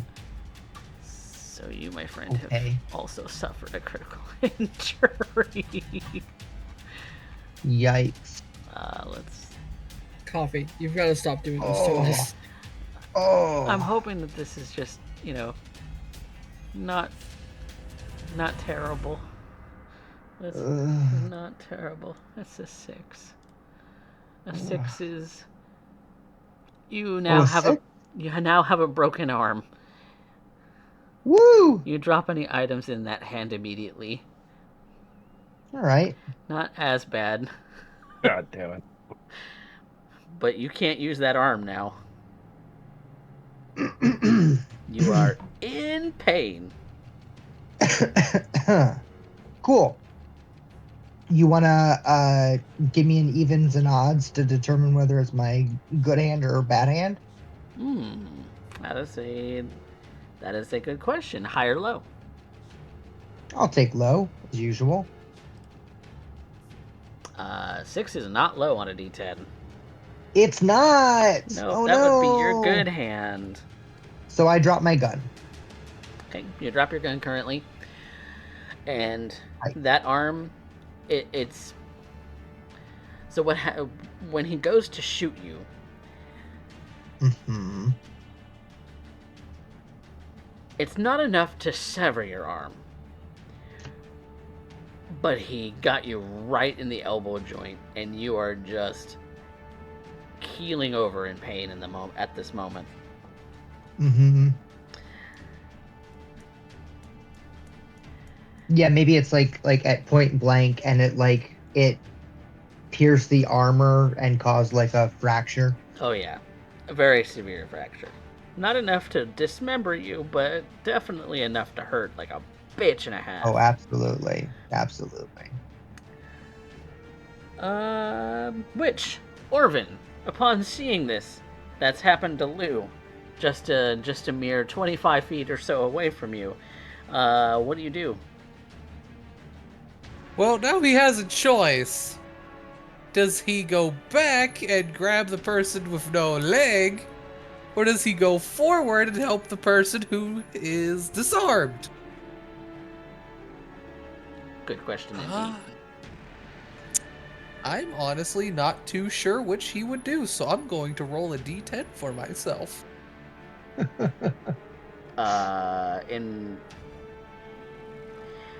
I'm actually going to say don't do that.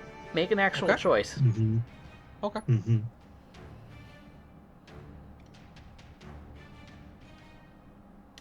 Your choices, your consequences. So, what do? Alright. Going back on a previous philosophy that angered a Ripperdoc a little bit. Rushes forward. Let's see if I can't take out the goon. Okay. You did say that you have your rifle out now with the riot shield, yes? No. Dropped? No. That's what I was going to do afterwards if Ah. I decided to get Trix. Okay. So not doing that currently. Okay, got it. No, because I cannot use the shield with a two-handed weapon. Nope. It can only be used one-handed. That's why I am using a pistol. Okay. So are you shooting him with a pistol? I am shooting him with a pistol. That is not a 10 doesn't successful hit. 10. For Fef's sake. I have 3 luck remaining. I'm gonna use it. Rate of fire 2. An 11 is not a success. Plus 3. Oh, plus 3 would be for 14. Yeah, it's be a success. That hits. Okay. And for 7 damage, does not pierce armor. Fef. But he's pretty haggard, so you're not far from just ending this guy. So knowing that, Lou, with your good arm now in a bit of pieces, what do you do? I pick up the very heavy pistol in my offhand and I fucking put it in the guy's gut. Okay. I'm gonna end this fight. Make an attack roll.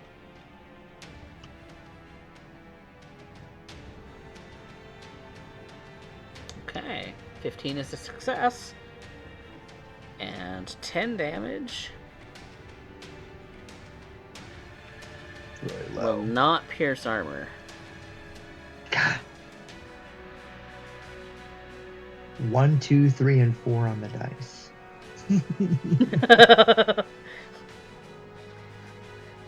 That would be flush if we were paying. That would be some kind of a thing happening Great. that we're poking. Sam doesn't like what happened to you, Lou. Yeah. Orvan, he's going to take the shot around you and try not to hit you with his rifle. Because fuck that guy who just... If he hits me, I'm charging him the medical bill.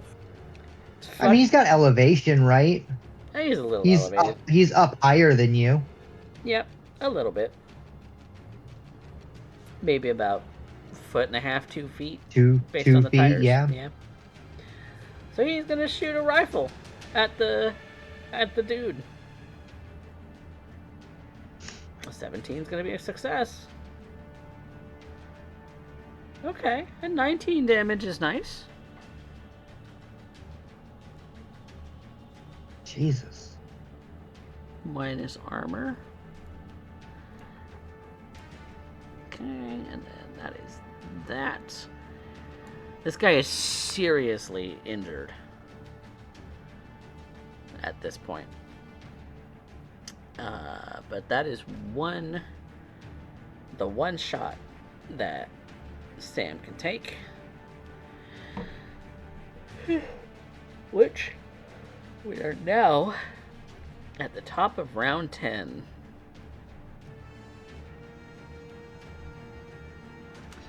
let's get some initiative.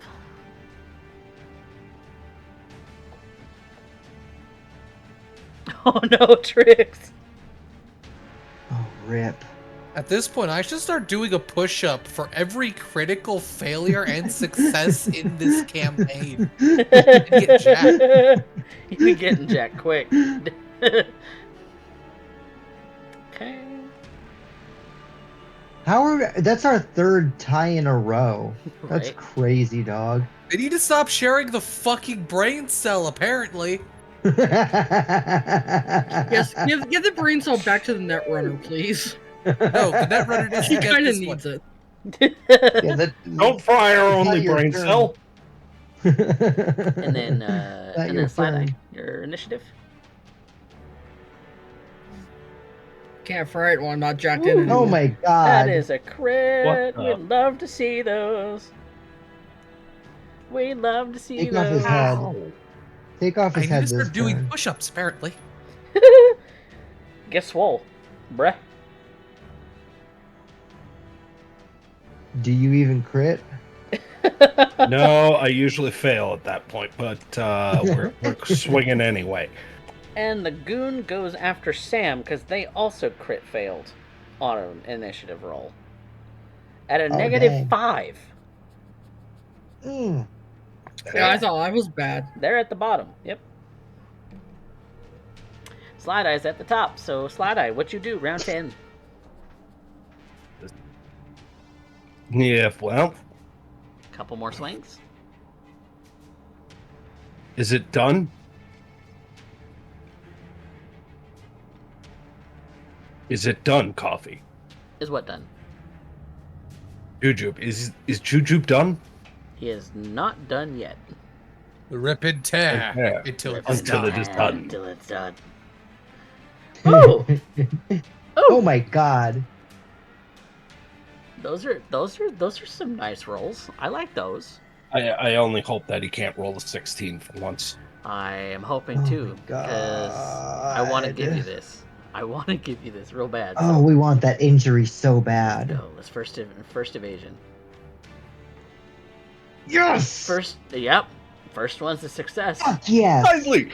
Finally! Oh Finally! god, it's so beautiful. Punches and bunches. Okay. Let's roll his critical injury first, and then we'll Oh, proceed to the next yeah. one. Oh, He got a 7. That's a 7. Ooh. Ooh. This one's for an object. At the end of every turn, you move further than 4 yards on foot. You re-suffer the critical injury's bonus damage directly to your HP. Ooh.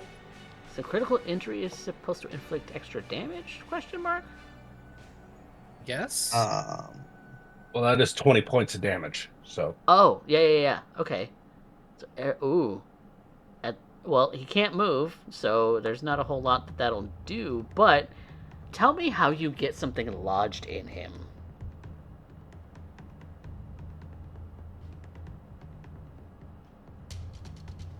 okay. So we're aware of how the mantis blade works, right? Yeah. It literally is a kind of hydraulic piece that attaches to the larger blade, able to extend it forward and what have you for quicker slice, right? Yeah, exactly. I imagine the way it ends up working is she swings at him. He actually ducks under it, but she brings it back and retracts the blade. The back end of it collides into his face, pushing him directly into the back of the forklift. You know how typically the forklifts have that bit of a container on the back that is highly pressurized? I suspect at that point, she puts him right into it, hard enough that his metallic skull goes into it, cracking the valve and setting the spark off, shrouding us both in shrapnel and fire briefly, as pieces of that forklift are currently embedded in him primarily, as she's kind of used him as a shield for the inadvertent explosion. Okay. I love it. Love to see it. And evasion number 2. Let's see if he can... Well, I don't think he can beat a 28 unless he crits. It was not a crit. You did a crit on the attack roll. The damage is still good. Yeah, but the earlier one also drops his armor by 1. Oh yeah, it does. So, God, how low is his armor at this point? His armor is down to 6.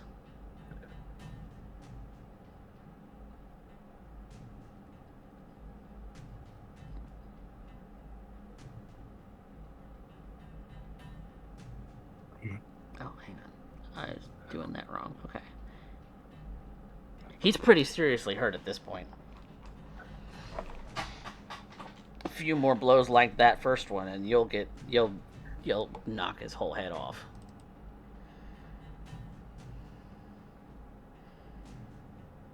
And you feel good, Slideye. Ooh, it feels good. The blood sort of trickling down on the side of his face, and on his arms, and on his legs, and everything else that's just kind of been punctured by your blades. We're having fun.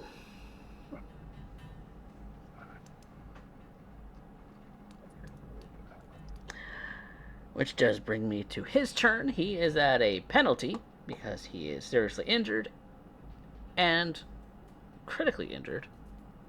He cannot move based on the cyberware being malfunctioning at the moment.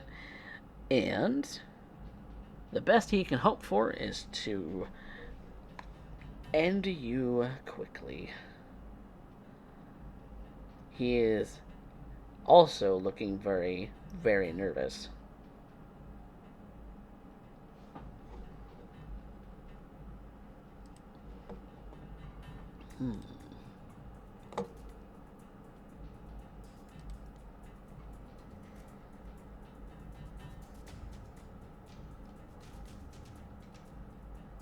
Okay, so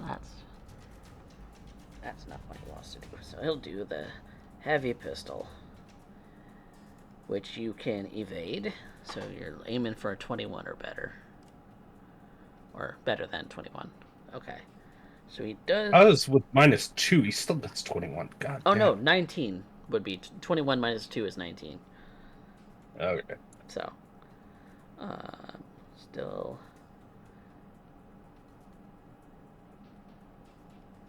He still does 11 damage minus your armor. Okay. And that's the one shot that he gets for his turn. He otherwise cannot be moved. He can't move. And if he were to move, he would suffer his critical injury damage again. He's essentially holding like bits of himself just together at this point. He moves it all, then he's gonna fall apart. So Orvan, what do you want to do about that, if anything?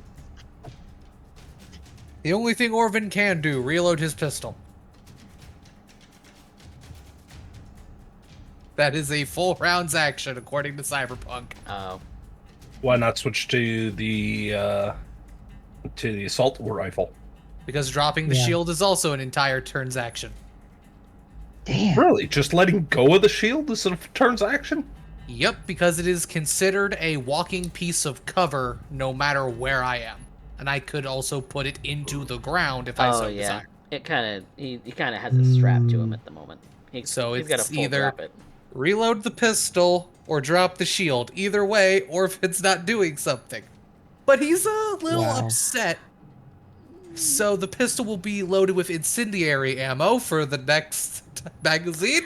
You know what? He has 10 of those. Actually, I'm gonna count because I'm a I'm both a forgetful DM and a forgiving DM, as I have not been doing reload actions for my characters, so you don't need to either.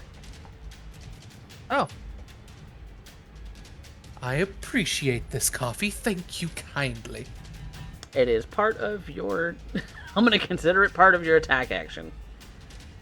Alright. Because I've been doing the same. Let me edit my It's only ammunition. fair. Because I'm not going to make an entirely new attack just for one tiny thing. There you are. Alright, then we will be opening fire with some flame ammunition on this goon. On the goon? Okay. Indeed. Get him. Come on, Orvan. Ooh, a 9's not a success. Fuck. Why does it do this to me?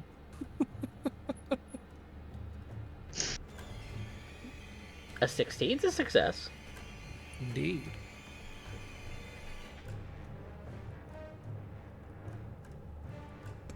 And is there any special effects that happen as a result of incendiary rounds? I think so. Let me double check here. Is it? Because I imagine it's extra damage or caught on fire. I'm not sure which one it would be. I'm not entirely sure myself.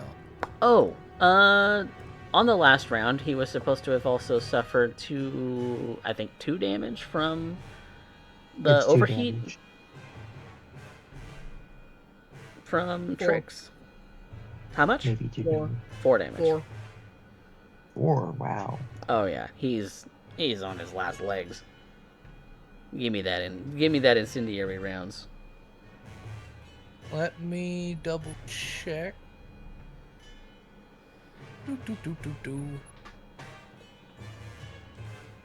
When using this ammunition, whenever you deal damage to a target through their armor, you ignite the target. Until your target spends an action to put them out, they take 2 damage directly to their HP whenever they end their turn. Okay. More fire! Well, he's at the bottom of the turn order. So, Orvan, you've caught him on fire, and Trix has caught him on fire, so he's on fire. Near immolating at this point. So, with that being your 2 attacks. Moving any? Nope, I'm gonna stay in his face. Stay in his face. So, Lou, you're up next. Yeah. Speaking of his face, how about the very heavy in his face?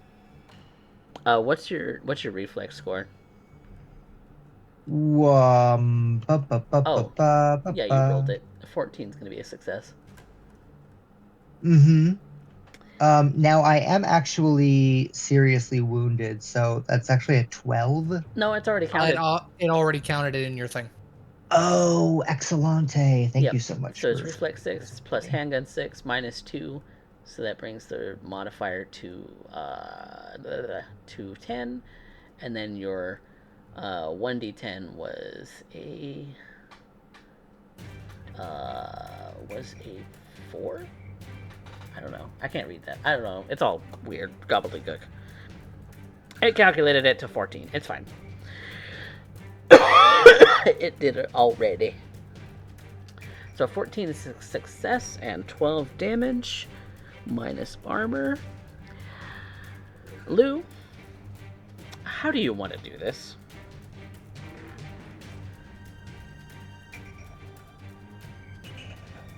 Coffee, Yes. we lost your Did audio. we Thanks so lose much. Coffee?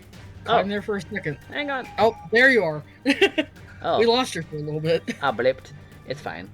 So Lou, Yes. I was just asking.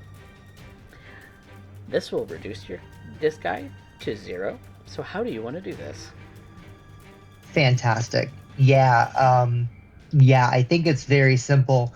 arm, limp to the side, pistol, he's like going from attack to attack, straight to the temple, just maximum gore, full blowing his head just totally away. Okay. Bits of metal, brain matter, and blood. All Just painting the wall. Painting the wall, and you.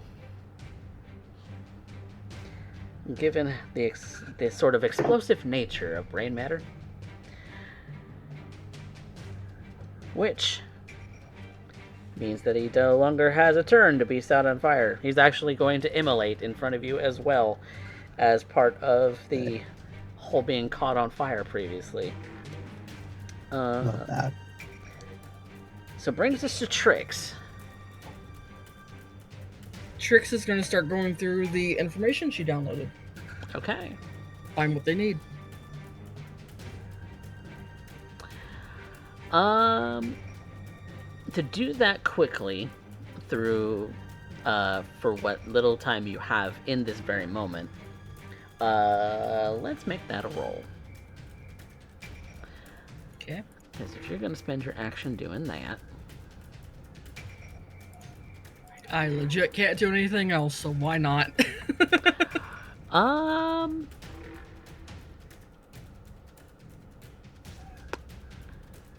let's see.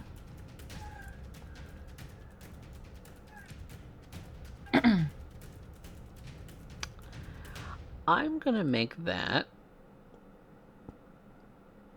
a deduction roll. Okay. That's under education. Yep. I'm also going to pour my last 2 luck into it. Oh. Okay. That turns it into an 11. I should have said it sooner, but... Yep. I figured, it's going to give me a modifier again. No, it didn't give me the option for it. Oh. Boo. I was trying to make it be easy, but... Okay, with an 11, you quickly scour through the information that's kind of in your head at the moment. Ignore that. I misclicked. Oh. You realize that the information that was stored on this network was primarily about a lot of what was in this particular warehouse was of a mostly legit nature, and that's kind of what you've sifted through for the most part at this point. Is that in the sort of keyword search that you're doing in this, very quick sort of deduction that you're doing, the legit business for this warehouse, none of what you're looking for is in those. Everything which leads you to the everything about what's missing that you've been tasked to grab, as far as like the things that Octavia has told you about, like the Standevistan, the Kuroshi eyes, the weapons, things like that. Those would be in illegitimate crates. So anything that isn't labeled for like Arasaka's use is what you grab. Yep. So that is information. She'll pass that information on to the comms. Okay. Because they're still inside, and well, I can't move. So you just kind of shout over the comms, look for anything unmarked. Yep. As far as like the crates and stuff go. So with that being known, Sam, now realizing that the guy who was shooting at him is now dead, he knows that Slideye is still having a bit of trouble across the way, so he is going to come out of the truck for a moment. And so that would be at the 26 to 50 range on his rifle. So let's see that.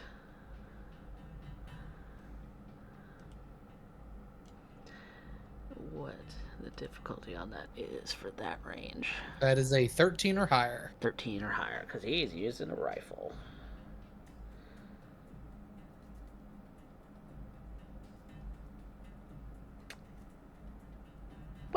Well, that's actually the wrong player. Okay.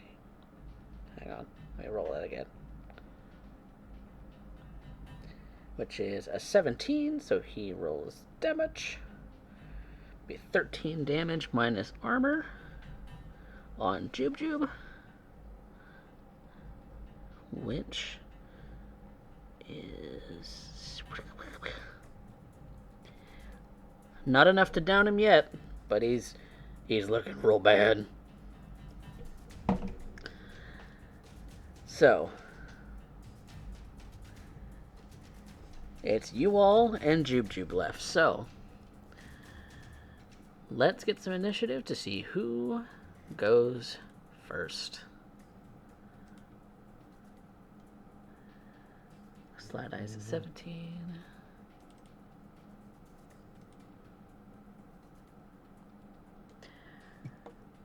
Okay. So Slideye, Orvan, Loup, Jube, if he survives, and Trix. So, Slideye. What do you do? I am...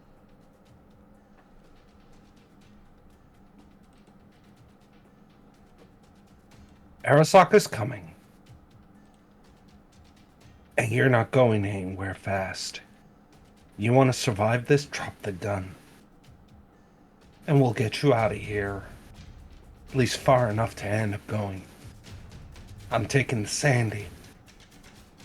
And you can end up waddling yourself to whatever scumbag ripper doc that you can find. Don't. Neither I kill you, or Arasaka kills you. And it doesn't really matter much to me which. But time is not a factor any of us have right now.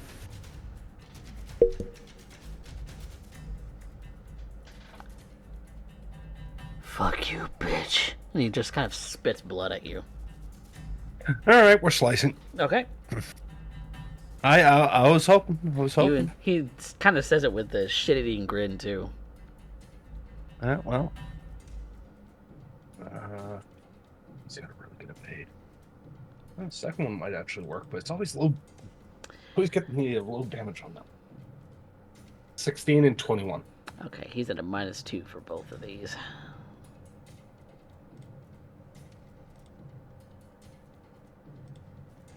(16 minus 2 is 14, and 13 damage minus 5.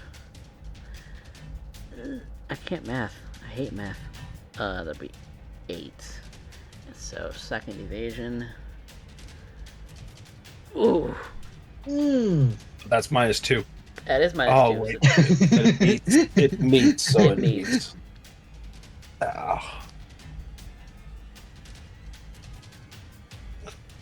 Gosh. He's on 2 HP. Fuck. This is why I'd never disclose numbers, but I accidentally did. My bad. We forgot. But you get another good, another good jab into him with your Mantis Blade. And he's struggling. He's struggling hard. Next up was Orvan.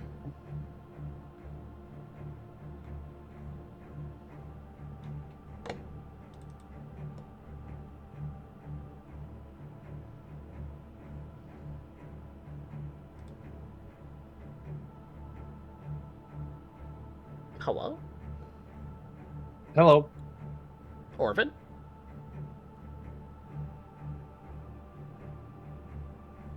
You muted? You're muted. Oh.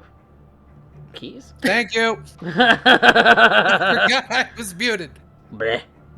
Orvan is going to come on over, and we're going to shoot Joob Joob. Okay. Get him. We're going to shoot Joob Joob. Because I really want him to go away. 11 is And not 11 a does not success. hit. Come on, dice.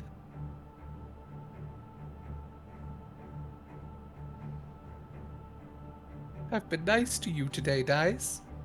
14 is a hits. success. But that does not pierce the remainder of his armor. Oh. Come on. Come on! Even with the incendiary rounds, it doesn't go through. That's just not your day, Orvan. To be fair, it's not anyone's day. Yeah, you all are kind of in a sticky situation. I kind of just want to bang the shield against his face until it stops looking like a face. That would have been a brawl attack instead. Lou. Maybe later.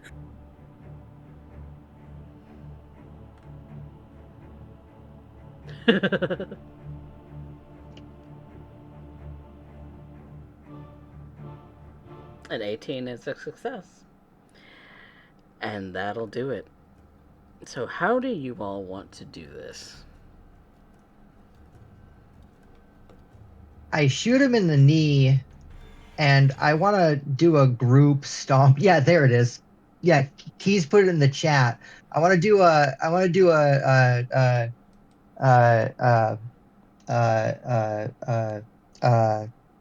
My brain A is group on. beat Group down. sort of beat down. Yeah, a Curb group stomping beatdown. him.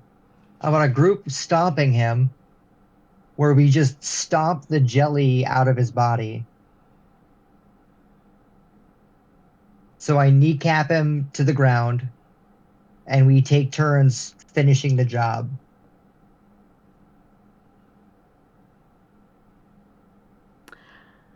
Of course, making sure not to step on his spine, because that's valuable materials. Exactly. That's why we're attacking from multiple angles.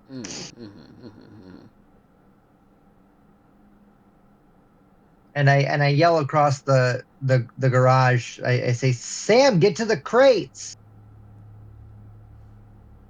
All right. Since there's no longer a combat going on, how long are you willing to spend on getting, well, Joob Joob and other crates loaded into the van?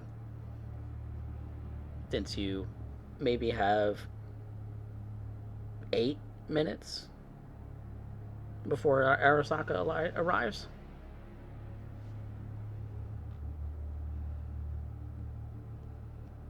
I'll load Trix.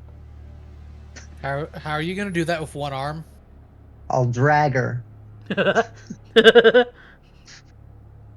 I can't load crates. I'll load Trix. You load crates. You have 2 hands. She'll be fine. All right, but remember, we need the 7th leg too. I can get her baggage. Don't worry.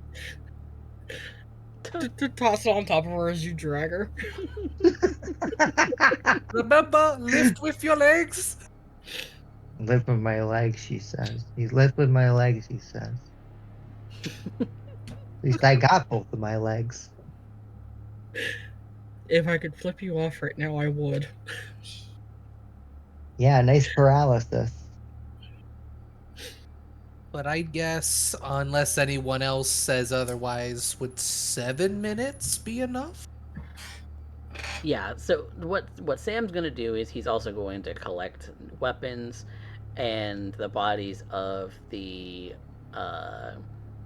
deceased Maelstrom members, shoving them all into the van. He's shoving as many crates as he can find into the van that are of the description that Trix had given, And after sorting through some of the more illicit of the materials, you find that there is a significant weapon stash amongst all of the crates, as well as some of the cyberware that you'd been looking for, that were maybe for legit purposes, maybe not. Who's to say? They're unmarked containers, and you're shoveling as many of those in the van as you possibly can. And with all that said and done, you have 3 maelstrom bodies, a load of crates, and Sam is ready to get the fuck out.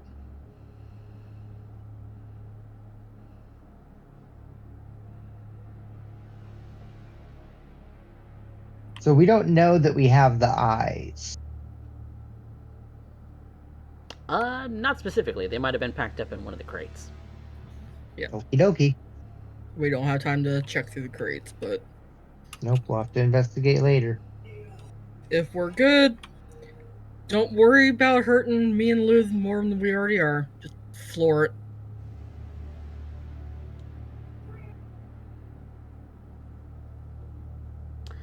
Let's make tracks. All right. Still to Choom.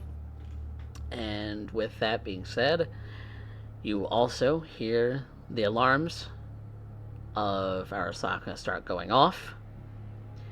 You hightail it out of the docks area at the very fast speed that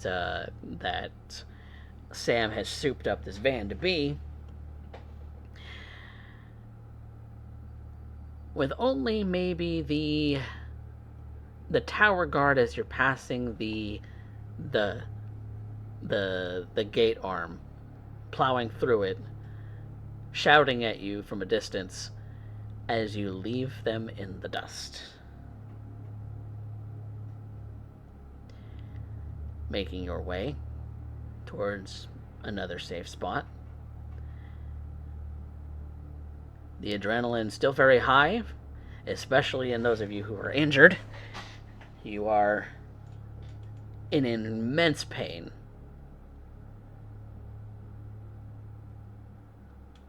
Even if you are not seriously injured, you are still racked with pain.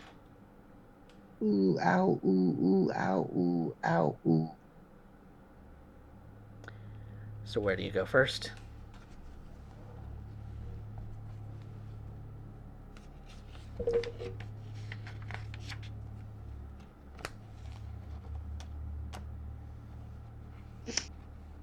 Oh, you're muted, Derek.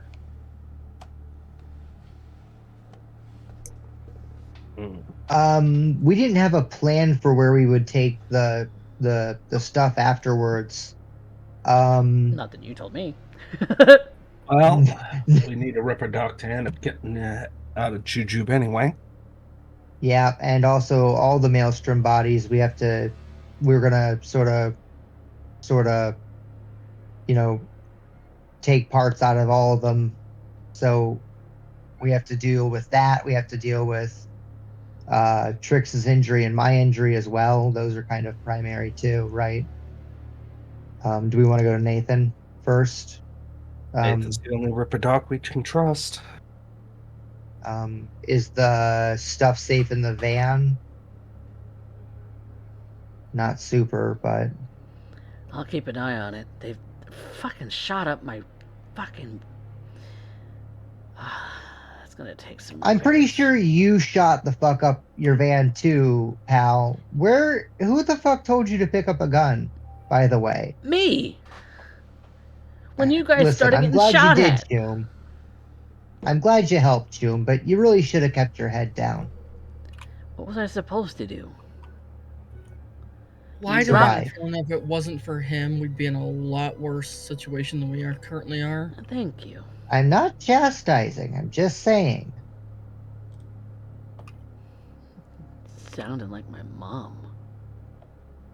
I'm basically your mom.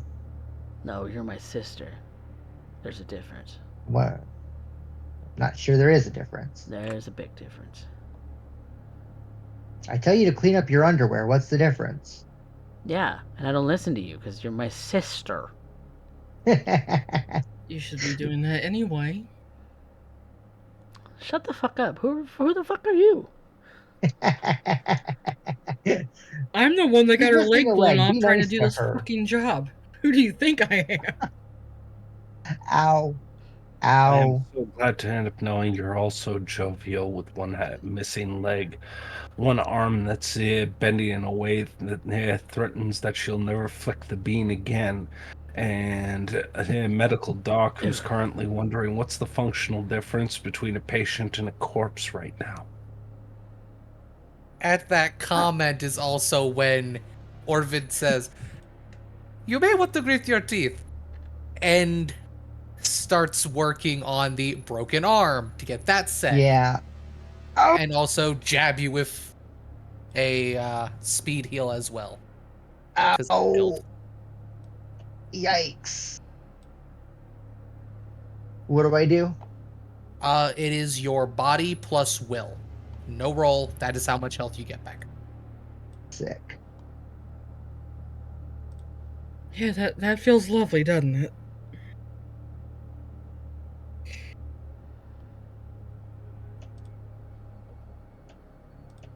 Now everybody's high on painkillers. Great.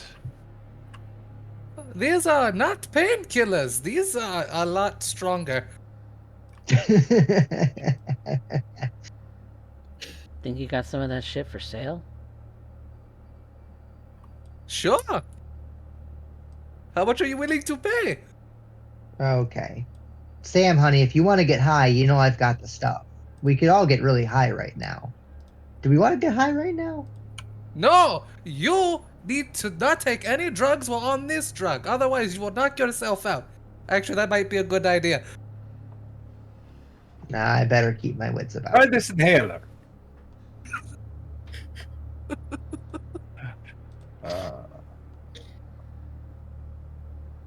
Currently, Slideye's just kind of sitting in the back of the van, looking at Jujube holding onto a heavy pistol, looking at him.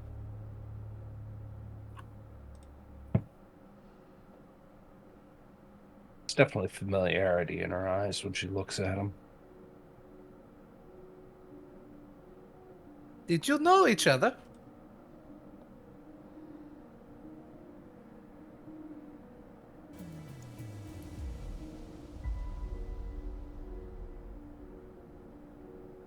Yeah. Yeah, we know each other.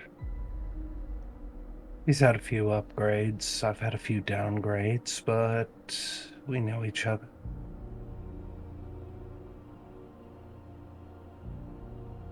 Was it an old flame?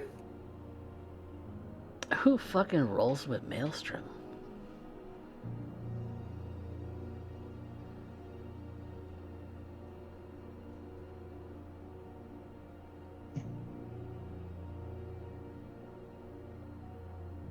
Didn't roll with, was rolled up on.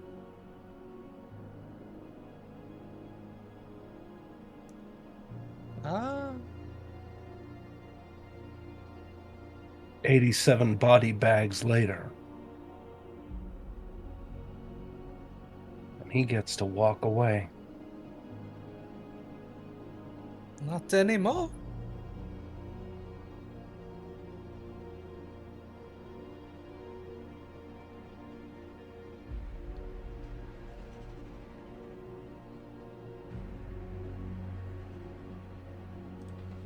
She who laughs last laughs loudest, right? Do you hear me laughing? Think you could probably stand a chuckle.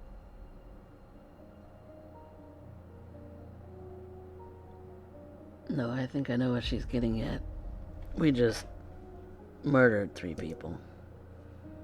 Maelstrom as they are. Fuckers. Still people, I guess. I guess if you count the borbed out ones as people still.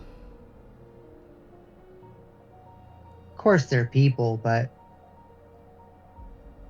We're alive and they're not. It's the way of Night City.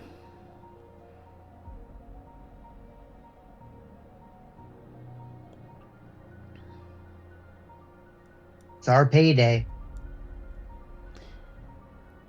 This is And what if- it cost them. And if your fixer was really only after the cyberware, I mean, some of these weapons could go for a pretty penny. Or find other use.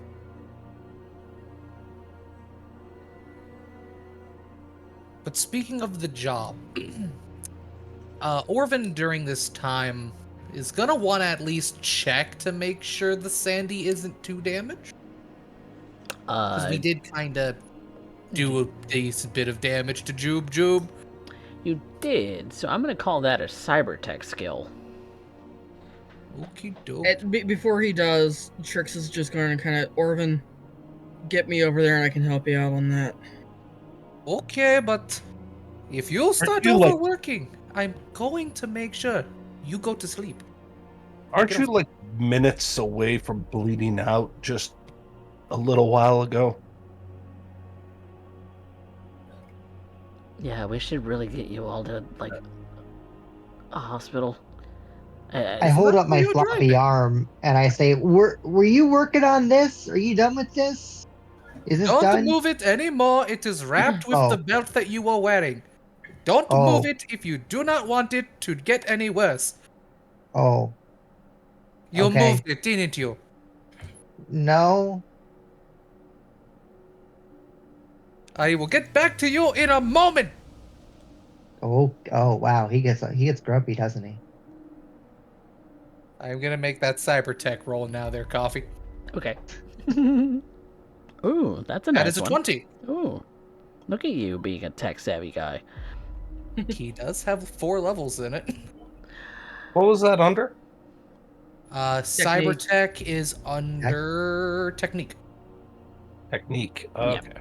Same with basic tech, which I have 6 levels in. Fair. Ooh. He is both a techie and a med boy.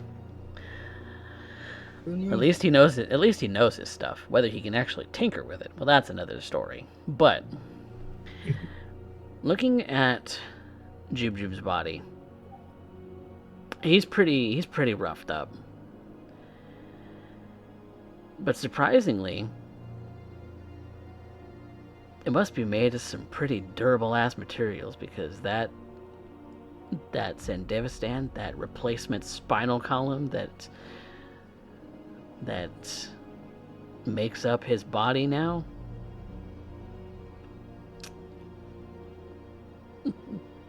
it's installed a little shoddy, but otherwise in good condition. He'd start nodding as the van is moving. He wobbles, gets back to Lulu with a very angry look, looking Lulu dead in the eyes. Crack. Moving the arm back into place correctly again. By the way, you are going to have to do good negotiation. It is still in pretty good condition.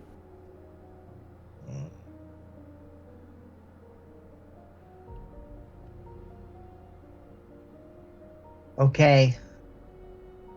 Now So- rest. Good condition or pretty good condition?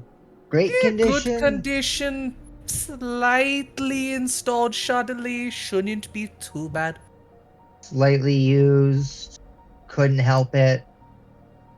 It was like that when we got there. I'm pretty sure we didn't even hit it. Cool.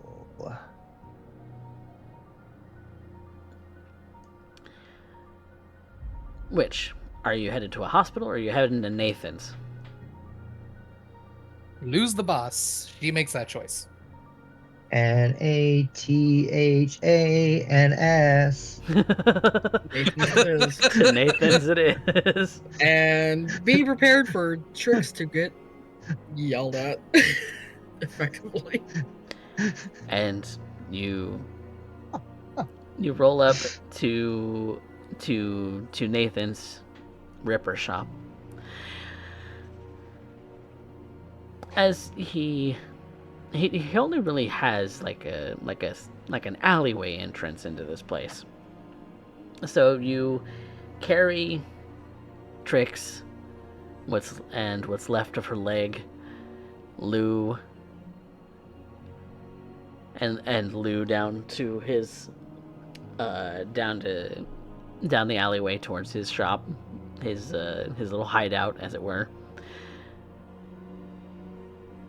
Did you call ahead or did you not? Are you just showing up? Trix would have called ahead.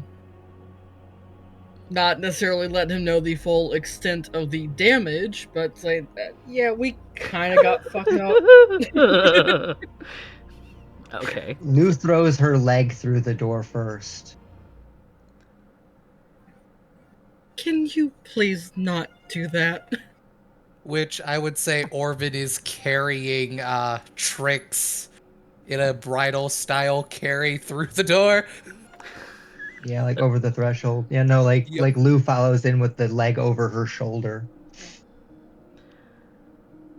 And you see that Nathan has started to get things ready for whatever the fuck you guys ran into, as far as that goes. He looks at all of you looking haggard, and he adjusts his glasses a little bit and looks at Trix. Holy fuck. I was able to stop the bleeding. He immediately starts positioning the bed for the chair for a more proper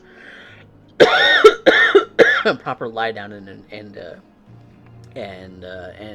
look over for Trix, and says, "Put her down right here now." Nathan, you should see the other guy. Sam, bring in the other guy. I don't think we want to traumatize him. How many fucking patients do I have tonight? You don't have to worry about these guys. They've been zeroed. So it's just us.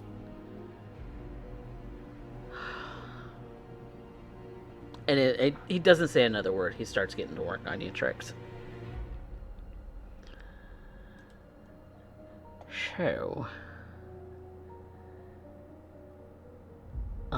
If the good Ripper Doc accepts, Orvan will be offering his assistance, as this is a relatively complex thing. Okay. I'm not entirely sure. I never did figure out how assistance works in this game. Whether it's advantage like D&D or not. That is a thing I forgot to do. So it is going to require a surgery roll. So, in which case, since I don't have statistics for Nathan, I am going to have Orvan lead the roll. And he will assist you in as far as mechanically goes, but he's the one who's essentially leading and you know, also kind of doing his best to keep his head cool. Surgery roll, go! Okay. That is an 18. And that will pass. Orvan's good at what he does.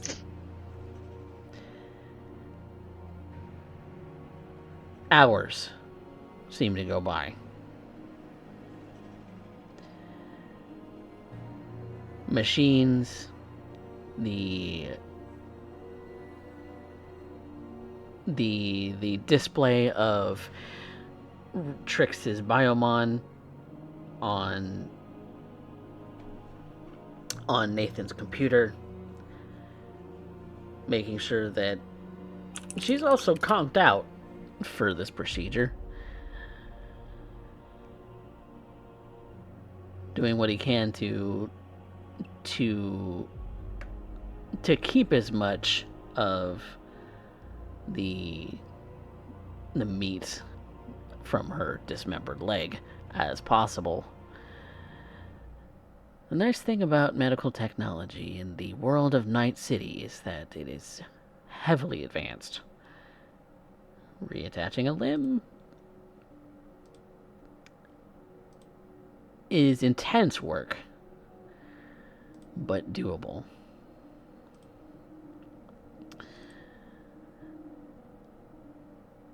Sam's gone back to looking over and keeping an eye on the van,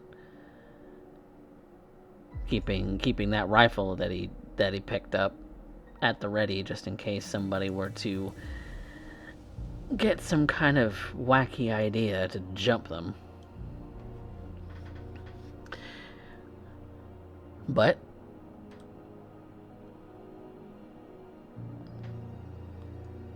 you are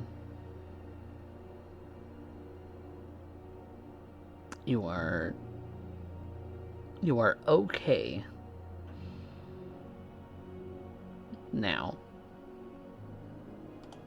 Trix. It's hours into the night by now.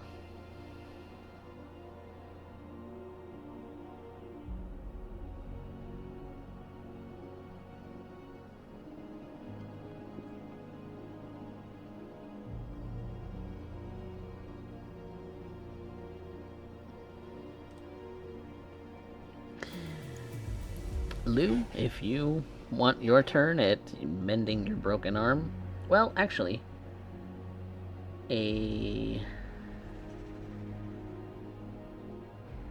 paramedic roll or a surgery roll is going to fix a broken arm.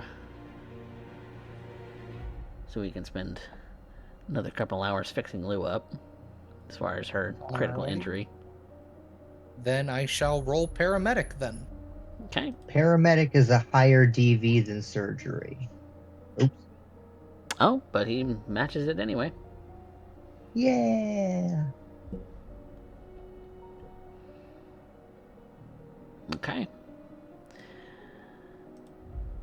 The bone is set. It's repaired.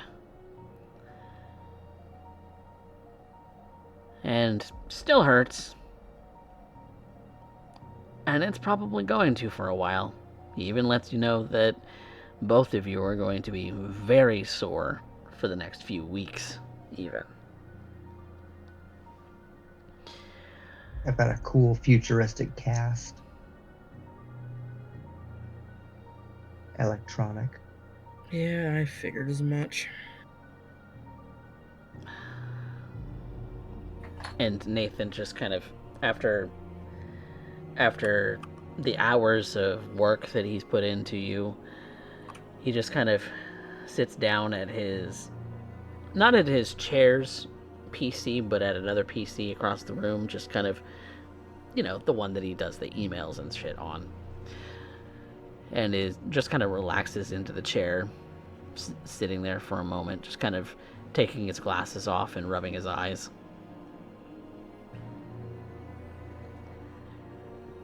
All right.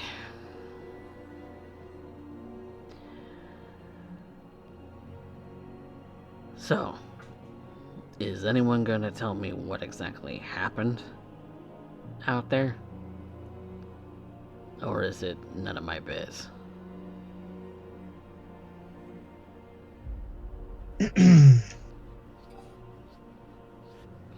Trix? Job. How much does he need to know? I figured job, who we were against, not necessarily that we were on Arasaka, property. And probably just maybe a little bit about why we were there with the job, but okay. So kind of go over that in a bit of brief, what that looks like to him. And then probably ask him for his help parting out these Maelstrom. Specifically the Sandy first. We can always come back for the other parts later.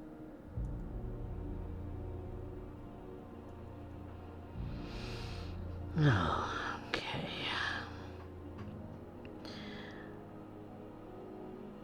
Okay. So let me get this straight. You went after this guy, and by now the body of Jube Jube has been brought into the clinic, and is now on the table, face down, ready to be opened up to remove the cyberware.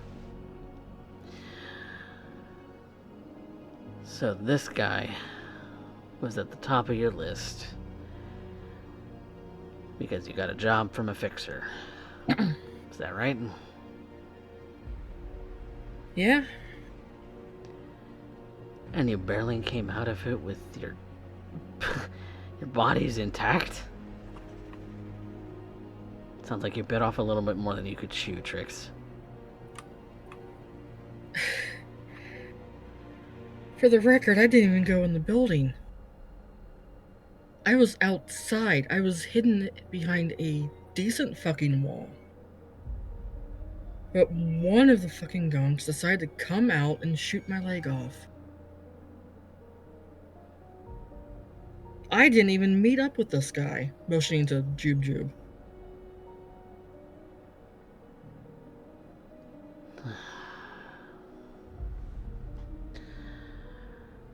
So, how are you paying for me for all of this? I would love to be charitable. You already owe me, Trix. Yeah, I'm aware. We're supposed to be getting a decent pay from this, and then there was extra in the crates that wasn't listed, so we can probably make a decent buck off of that. Along with some of the weapons we've got. Yeah. Merc work. Just my luck. Okay, well, if I'm gonna get my hands dirty in all this, might as well open it up, see what we got. And he is... Since he kind of has, in a way, all the time in the world, he takes his time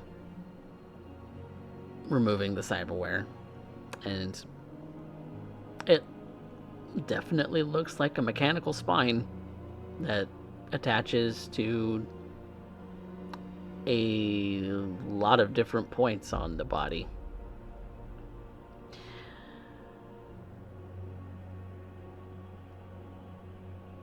He hooks it up to his computer, makes sure that there's no viruses or anything like that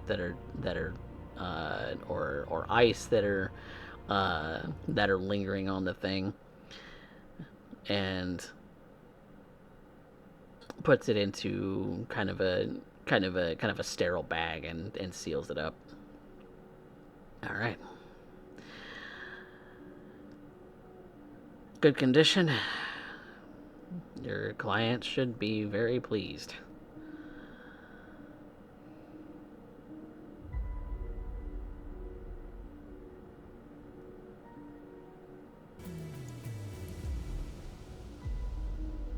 But I'll have you know that that's Arasaka tech.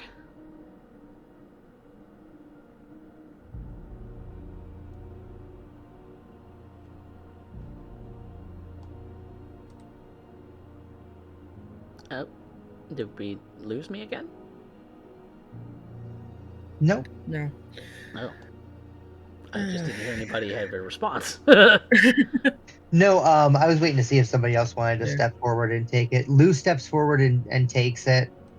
And Lou says, yeah, listen, you get these other guys processed and we get everything else moved, there'll be a fair amount of eddies for you.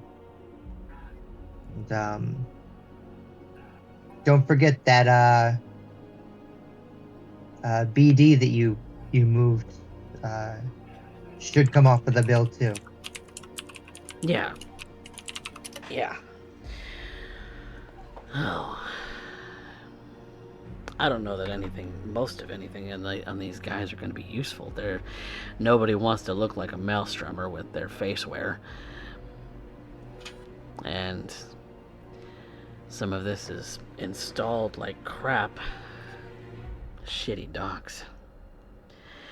Just clean it up as the best you can and let me worry about what to do with it. I mean, if you want some third-rate biomons and some neural links and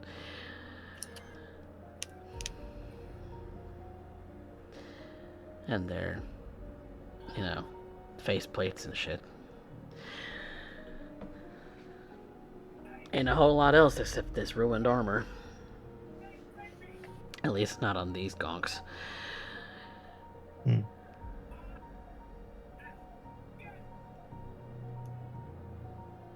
So, mechanically, is it like not even worth him taking them apart? Yeah, it's not worth him taking them apart because nobody's gonna want that shit. Mm-hmm.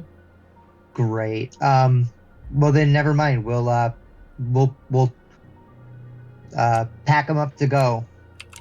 We'll take it out. We'll take it out ourselves. You doing your own body disposal?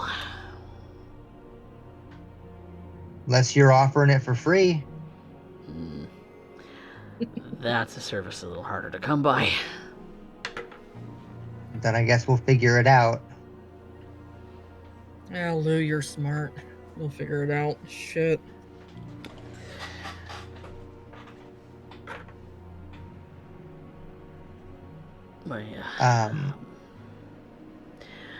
Well, I will tally all of this up, and I'll get back to you, Trix. Is it even a good idea for me to move right now? You should be at home in bed, but I know you're not going to. So instead, I'm just going to prescribe you painkillers. I will rest as much as humanly possible once we get these turned in. Yeah. If need be, I will swing by Blunder's place and he can make sure of it.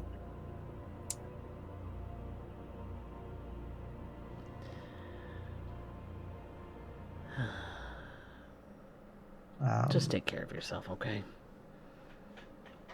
What about you, Slideye? What about me? Need any repairs? Took a couple bullets.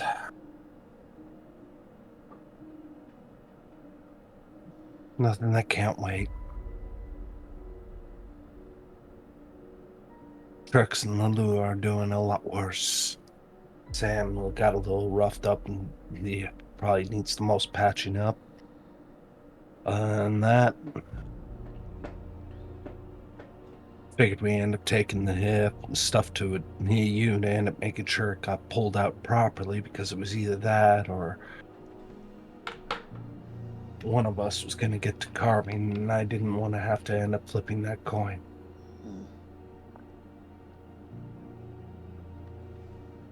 Well, but if you want, I can end up saving you saving us the eddies and you the time, and just start peeling away at the unimportant things. Nope. I would. Messy business as it is, removing cyberware is not exactly.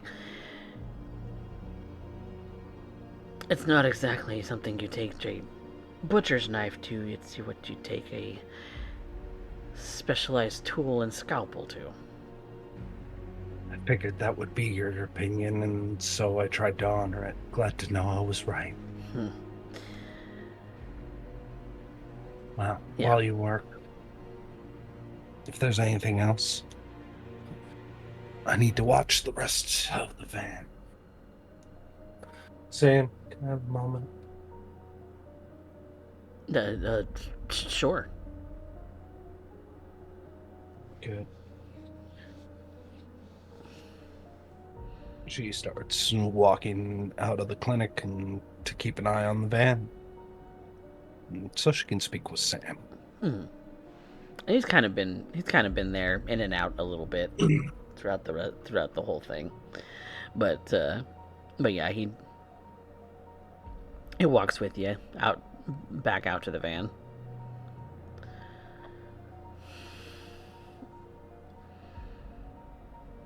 She starts rummaging through some of the crates, just trying to end up finding what they managed to score, starting an inventory. Mm-hmm.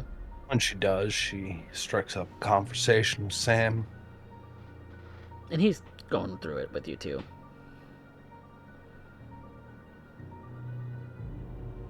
I owe you an apology.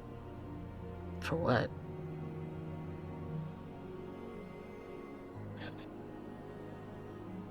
Orvan had to fall back. Look after Trix, if I'm reading the situation right. That left you undefended.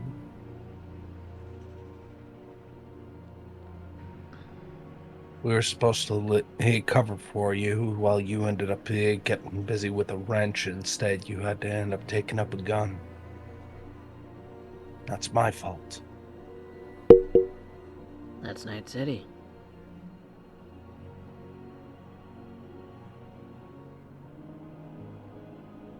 I grew up on those streets, you know.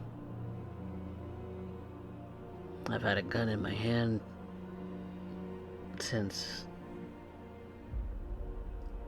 well, for a long time. Watson kid through and through. Haywood.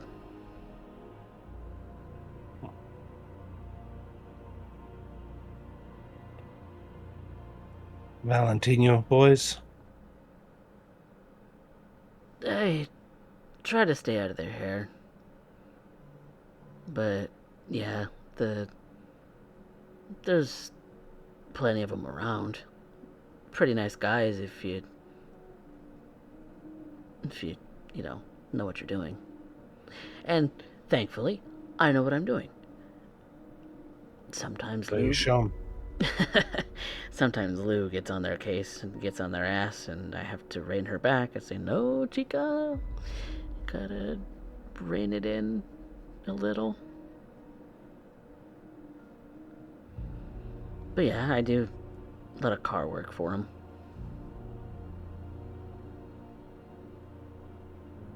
You know, make the chew burn more efficiently and all that shit. Soup them up if they want it. Change a paint job.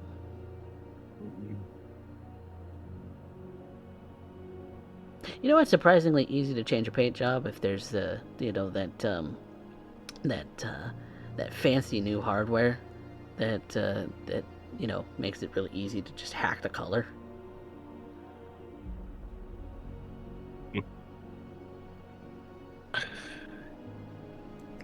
No, I didn't.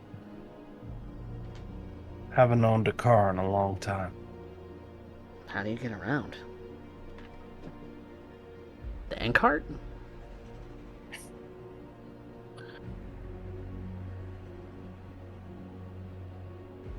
Mostly on whatever mods I can end up attaching to two non-existent stumps.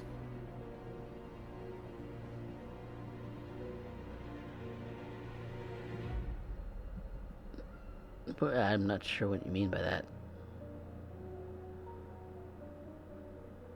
She pulls out an air hypo and takes her twice a day dose at that point. Taking a moment to let the air hypo do its work. Feel the blocker start to end up taking hold. And she starts to kind of pull aside a little bit of her pant, showcasing her hip. showcasing surgical scarring and or synth skin. Oh. Fashion wear? Cosmetic stuff? Now,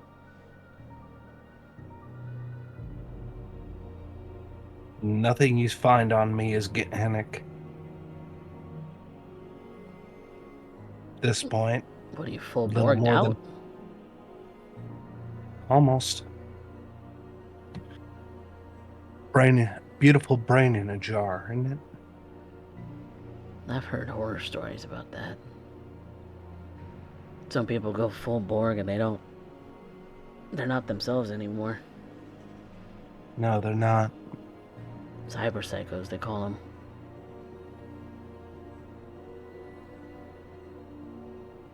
That's why I'm not gonna get chipped. I don't want to get chipped.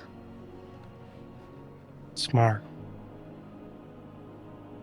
Had a few conversations with a monk about it. But it's part of running on the edge. I got downgraded a lot. Right now, she pops her mantis blade for a moment. Oh, that thing is spooky.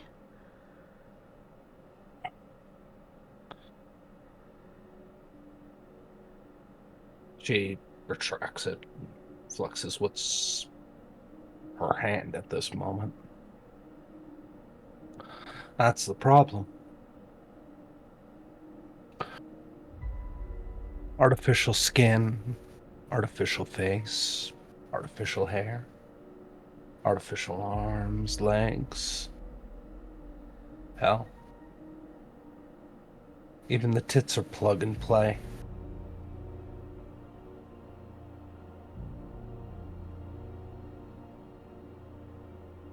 I've also heard some weird stories about that kind of swap outs to... I mean, not like I'm going out of my way to find all of this shit, you know. It's just rumors.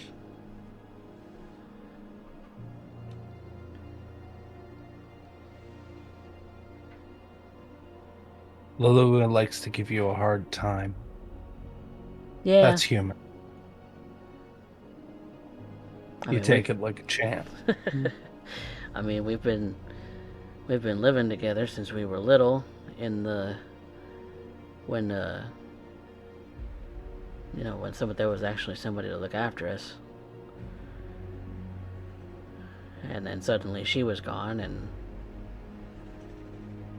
well, we figured, what the hell, make it out on our own. Not as easy as you thought, is it? It's easier when you have, multiple people who can make money. I mean, every penny counts.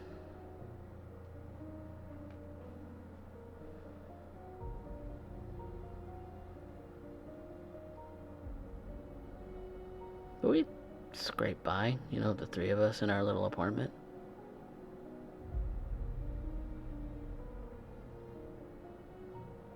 At least downstairs, this is really, really good, like, ramen stand.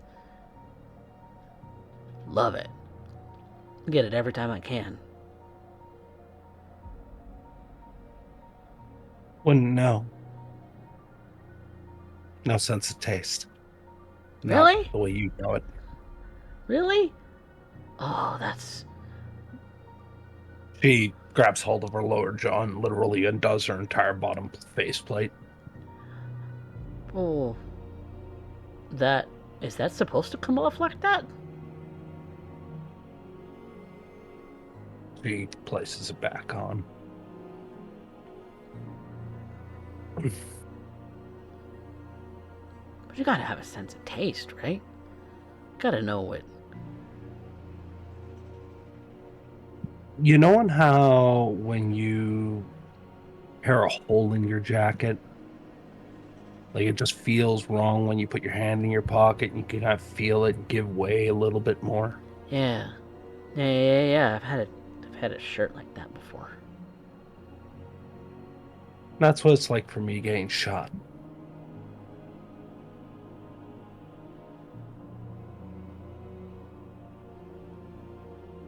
So, what do you mean? Like, what are you saying?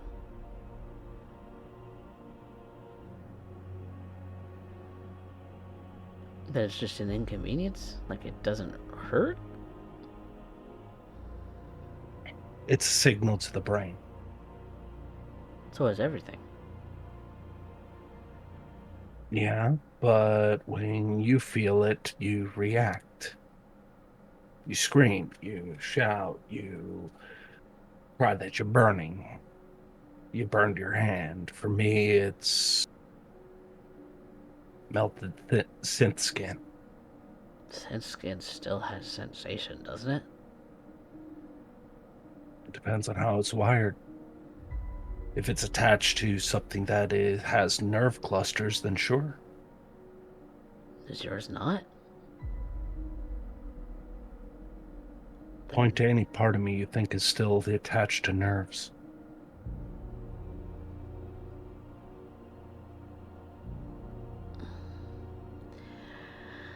Look, I don't know who installed your shit, but they did a shitty job if they didn't make sure everything was attached right. It wasn't that everything wasn't attached right. It's when they had to strip everything off that was the problem. Why? I mean, what made you need to Borg up that much?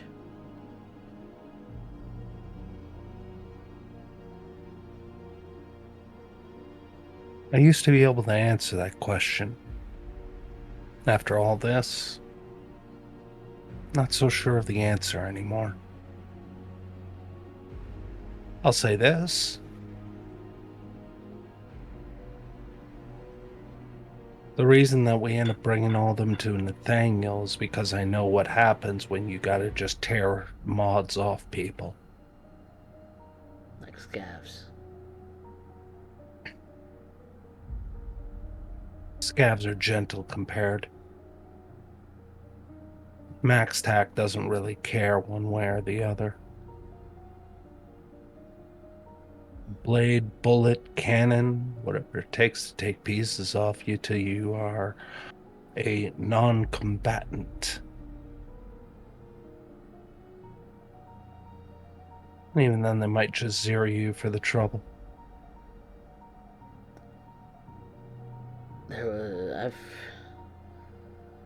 I've seen Max Tech come in with their AVs once.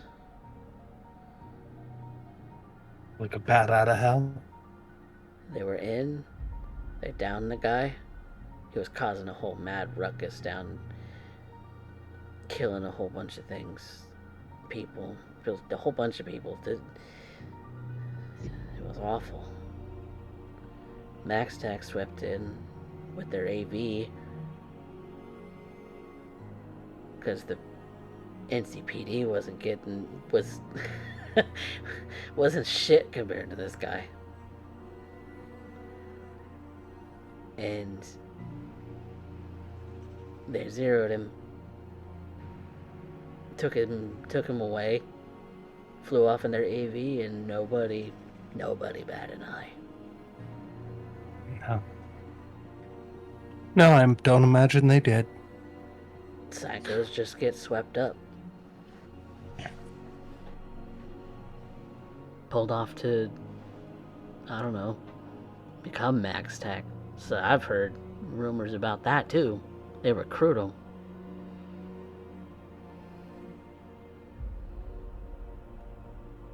Yeah.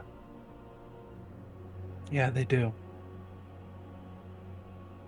That's the rumor, anyway. I'm telling you this, Sam, because Lulu made me an offer. Why don't I stay with you guys? You comfortable with that, knowing what you know now?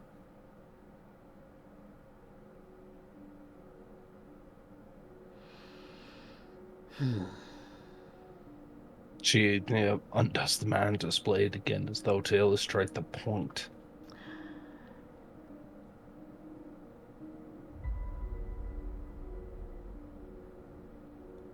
Funny thing about tech. There's always a way to turn it off. Yeah. Usually ends with a cannon to the brainstem. No, I just put off the right signal and the signals going to the brain to activate the thing just go inert. There's demons that do that. I know that I'm not much of a net runner or net guy. I'm more devices. I tinker Juju's with friend things. tried to do that. It fried his brain in the attempt.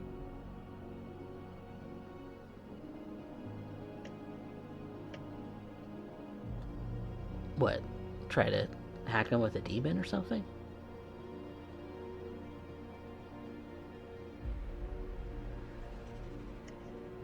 I don't remember much, but I'm pretty sure I carved out his left lung. Oh, that's brutal.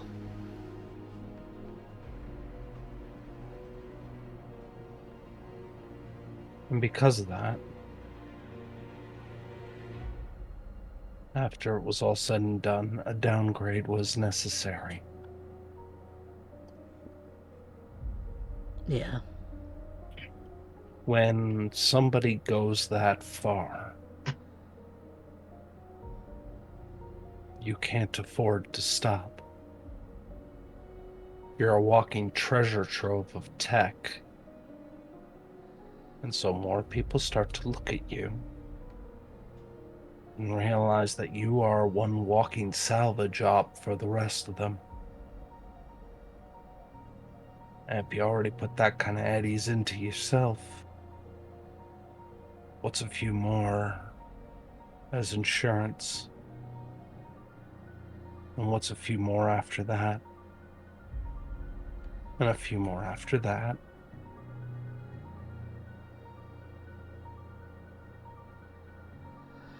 You get me, Sam? Yeah.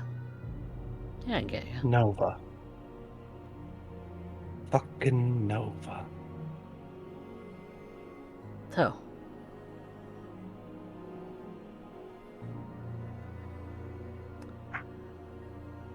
Knowing what I know, and Lou knowing what she knows about you, I would say that between the two of us,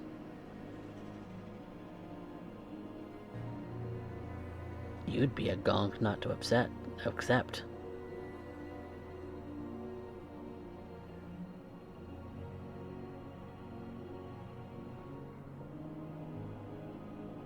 Yeah, I was right about you and Lou.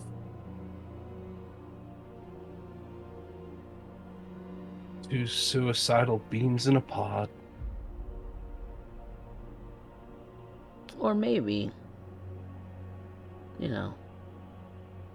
hoping that things don't go tits up.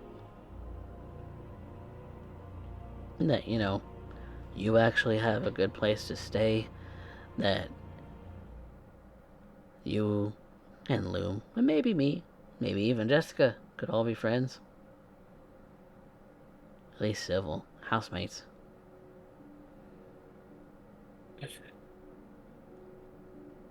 Still gotta find those Kuroshis.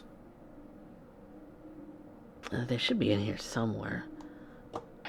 He opens up another box. And I think Slideye will just continue digging through the inventory.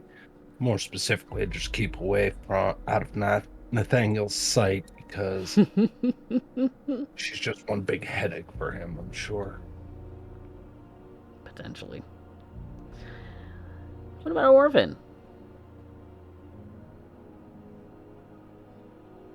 Orvan was probably due to assisting Nathan for so long. When he sat down and removed his glasses, Orvan probably took the goggles off, sat down on the floor, leaned back, and just... Passed out? No, not passed out, just eyes closed, leaning against the wall. Tired from both getting hit by Joob Joob and multiple very heavy pistols on the riot shield. Yep. Carrying...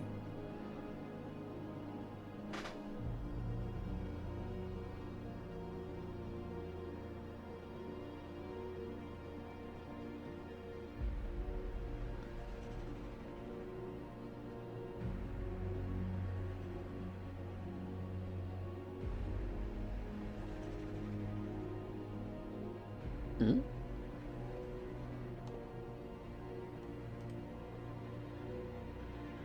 Uh-oh. the Trix from the removed... I had lost sound there for a bit. I lost most everything that you said.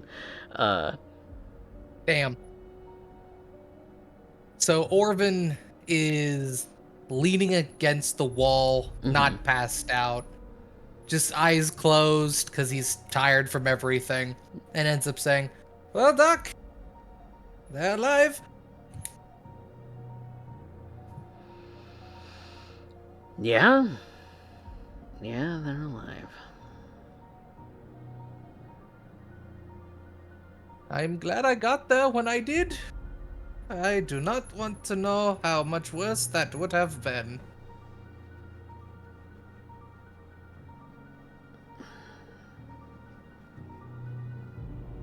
Which, you know, if I'm being too nosy, then just tell me. Where'd you get your training? I have a feeling we will be seeing each other a lot, so... Trauma team! You're a trauma team. Ex-trauma team, yep! You're bullshitting, right? You're Nope. not just some guy who was riding on the back of some hack rate ambulance. Nate, this guy can't lie. Trust me. Look, I may have made the mistake of showing up inside of a Valentino bar, wearing formal polo and dress pants. You mean looking like the corpo you are. Mm-hmm. Correct. Using his real name. Using my real name. Did they not teach To- you anything in fucking trauma team? Considering I have only come to Night City within the past year or two, that was not the most important portion. Oh, that explains the accent. He's foreign. Mm-hmm. Yeah. But hey, he's learning. Already got a new name down too. Don't you, bad boy? Only a year into being here in Night City, already gets himself canned from trauma team. More left because someone had to take the fall. Oh, and here we are, bringing it on my doorstep too. All right. Hopefully not. Well, somebody from Arasaka is going to be looking for that Sandevistan. It's their property, and from what I can tell, pretty advanced, maybe a little bit experimental, who knows? And it will be out of our hands tonight. Good, because you don't want to hang on to that thing. No, we don't. but it should get a good paycheck.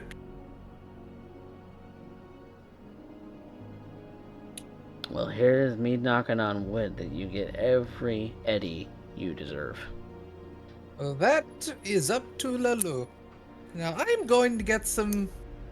I was going to say fresh air, but I don't think that exists here in Night City.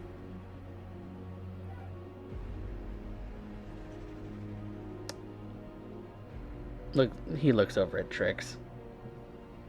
She's just gonna shrug. Is the as he gets up, is going to the door to leave, you just hear him saying, "Is the air more pollution and smog than air, or is it normal?" I'm tired.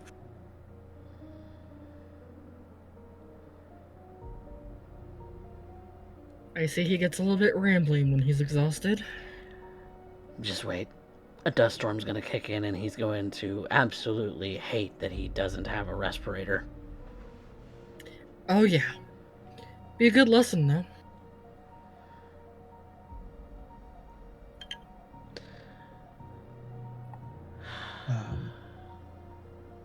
Trix, Yo. you had eyes on Slide the whole fight, right? To be honest, no, I didn't. Oh wow. It took Enough to me get into the system. It took me a while. They had a couple programs in there. It took me a while to get past. Is that why the paralysis? Nice little trick I picked up. Once I had all the info downloaded and whatnot, I slipped into the cameras to have a little bit of fun. Payback for, shooting my leg off. Yeah, that was Nova. Fantastic work with that. But yeah, how's our girl Slideye doing out there?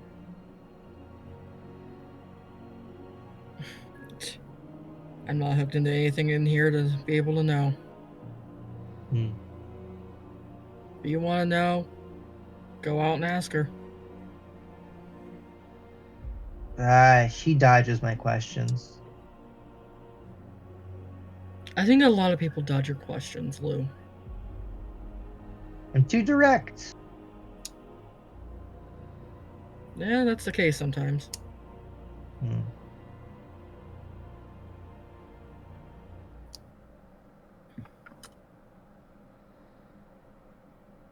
But,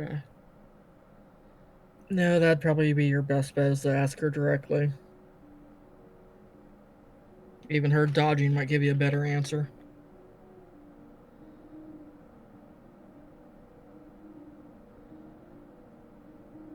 You know she's mostly chrome in there, right?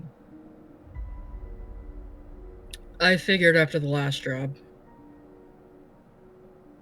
With the thing hanging off her face. Mm-hmm. Yeah, that was pretty. That's probably what saved her life. I don't think she feels that way about it. Wouldn't blame her. Very much the same reason why I don't do too much upgrading myself. Yeah. I mean, hell, Nate can tell you this Cyberdex I've got is what, 2-3 years old? It was when it was installed?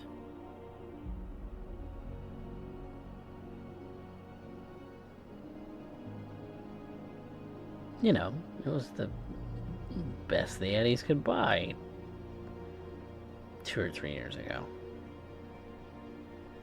Well, I also asked for it to not be recent, so there is that.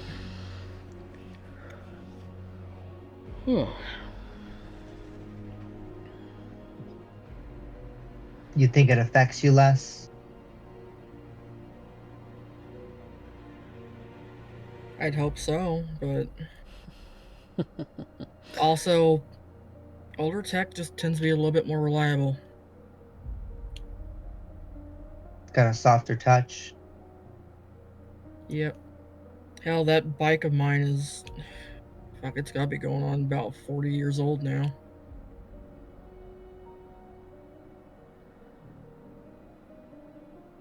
It was my dad's before Reliable. mine.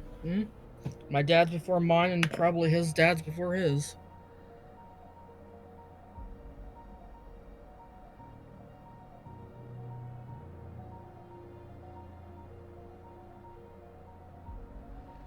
Yeah, with Chrome, it's always the cutting edge. Experimental. Cutting edge this, cutting edge that. Never got any of it.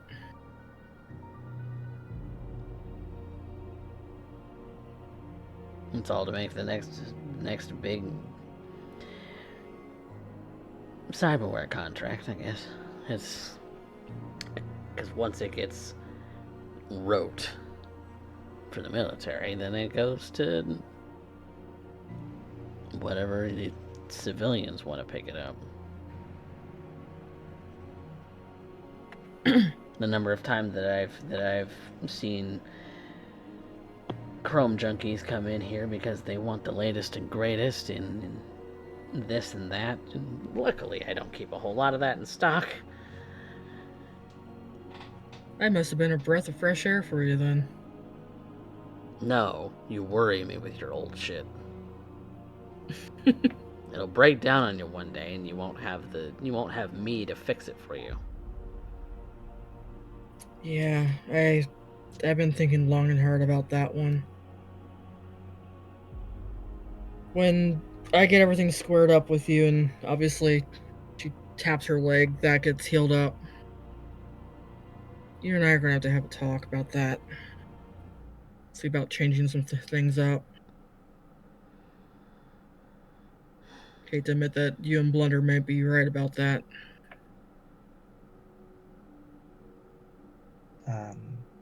Trix, we got to do a full inventory, but I figure each of us ought to be able to earmark some of the stuff in the hall for personal use. That sounds like a great idea. You ought to keep an eye out for more expensive cutting edge deck, especially something out of our pay range. Sure, keep an eye on that. If you want to go ahead and get started, by all means. I'll follow out a little bit. Yeah, we gotta get our hands on those eyes. Yeah. Otherwise, you know who's gonna be pissed. Well, job's gotta get done. The more you both are talking about this, the more I think you're talking about some kind of job like out of the afterlife. Oh, please, we're nowhere near that good. Obviously. Then somebody wanted you dead. Either one of us dead, or we were just that expendable. But I don't know. The only one Maybe I can after think of this with a big we'll enough have... target on their back is Orvan. That's Yeah. true. That worries me. He's ex-trauma team, and they don't let people go.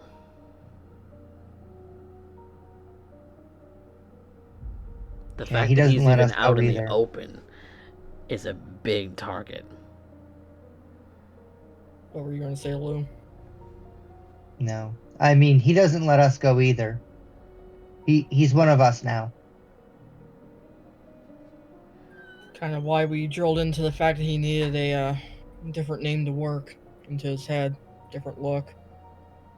I'll tell you, him living on the street makes him harder to find.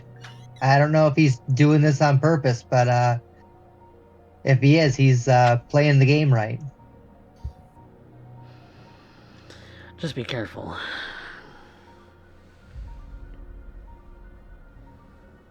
I'd hate for a young kid like you, Lou, to get mixed up in some kind of corpo drama that really is none of your biz. Who knows what my business is, Doc? Just saying. You've got a long life to live, kid. Don't cock it up.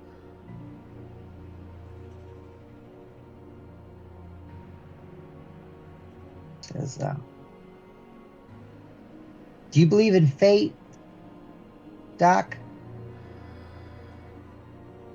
Not particularly. Predestination? Nah. We make our own way.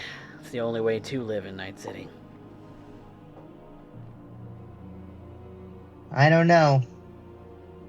I feel like there's so many moving parts to this city. So many pieces, so many levels, so many layers, so many people. It's like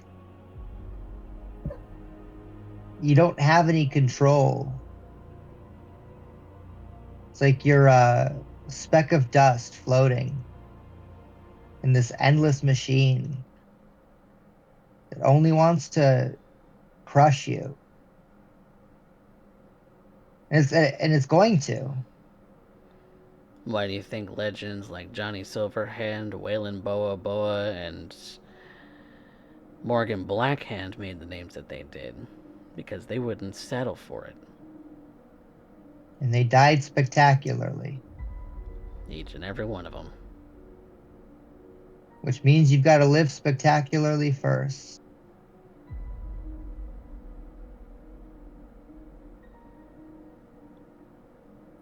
And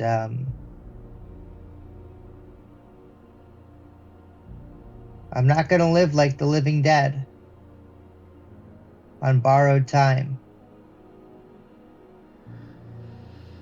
I'm going to live like one that already has their death planned out for them. Predestination. Fate.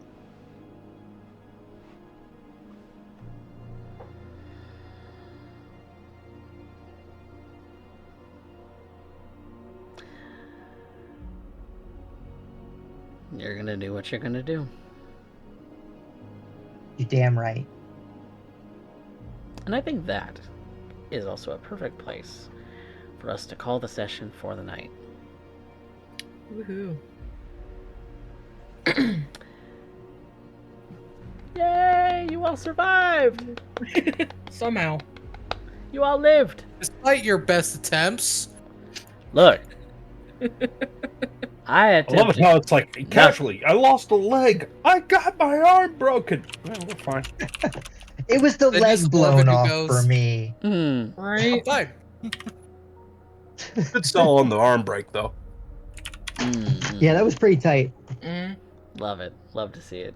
We get a little gory around here because that is Night City. Rules. It rules. It's brutal, and it'll come love for it. you eventually. It's a great system. Yes, it is. I love this system. I think it's been having played it that kind of, you know, has me learning the system more and more, and so, you know, that's definitely something that that comes with, you know, playing over time. And I'm learning. I'm 7 sessions in as a DM, and I'm learning. You know, we're learning the system all together. I think we got a lot of the basics down, which is kind of the point of playing a new system, is that you iron out all the kinks, and then you start getting into the nitty gritty and the more advanced stuff.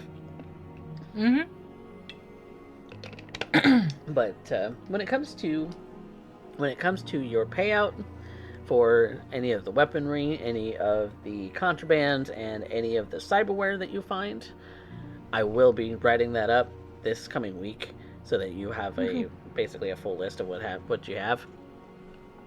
Ooh. I had an idea on that. Okay. There's a fixer move called the Night Market. Yeah. I thought maybe that was something we could play with. Okay. And okay, so what I'll look into that role ability in the coming week as well, so that Great. I have an idea of what that ability allows you to do, and what I can throw in as your big ticket items that are going to give you the most when it comes, because there's a lot of odds and ends in these crates, but we're looking at, you know, what are some things that you can keep for yourselves for upgrades. What are some things that you can keep for weapons upgrades if you want.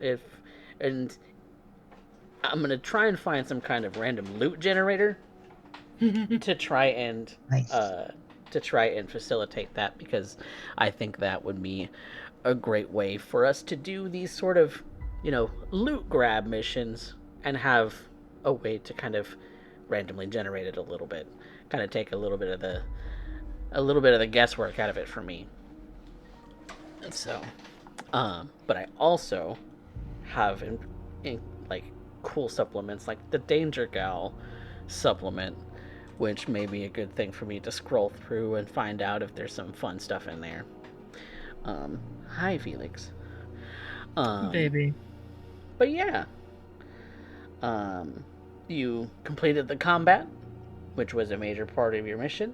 You successfully had your Ripper Doc pull the Sandevistan in working order out of Jube Jube. He is no longer a factor, which means that Slideye may have a new enemy come up at some point. Because just because the character is gone doesn't mean that the flaw is gone. So we'll have to brainstorm about that a little bit more. Hi, BB. But yeah, that's some things that I'll be brainstorming over and even, you know, chatting with y'all about too. So as far as improvement points go, let's look at the chart, because I think that y'all did a pretty spectacular job about that. So, where is that in the book? So, improvement. It's like 411 or 410. Okay. You are a gem. I appreciate you. Yes, indeed. Yes, indeed. I knew exactly where we were going to be. Okay.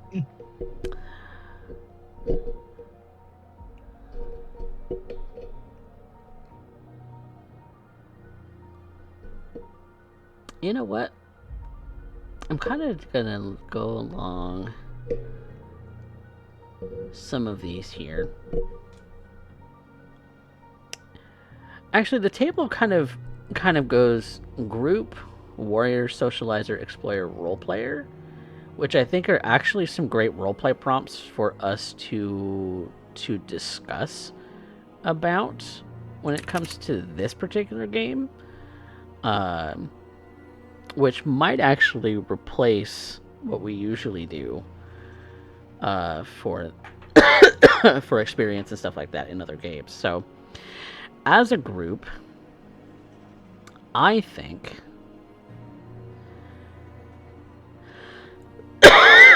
the group accomplished most of the mission goals extremely well, with a few stellar moments.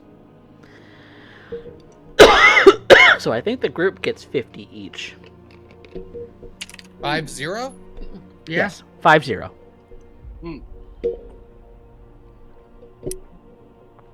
Okay. Now we're cooking with fire. All right. What the hell? And then There's warrior, socializer, explorer, and role player. And I don't know about you guys, but I think that each of you fulfills maybe at least one of those roles. And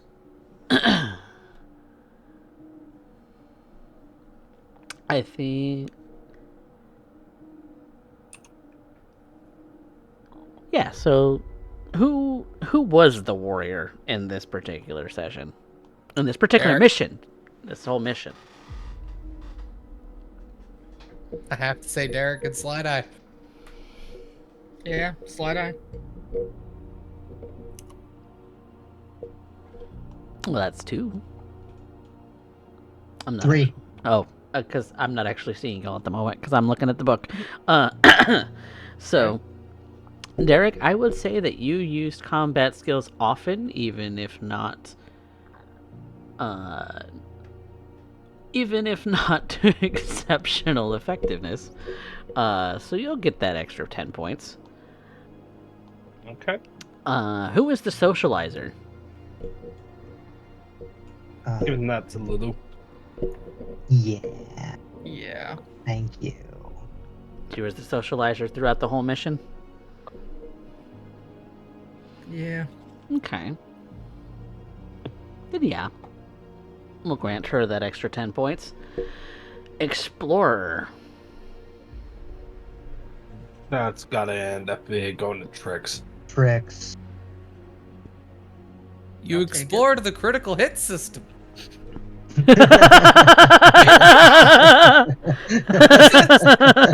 The first to get a I critical made hit. up money!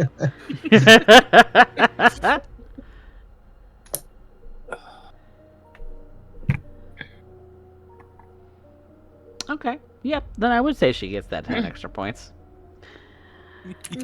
And who was the role player from this particular mission? Goes to Orvan, obviously. Mm-hmm. Obviously. Staying in the medical mindset, Mm. staying on top of that.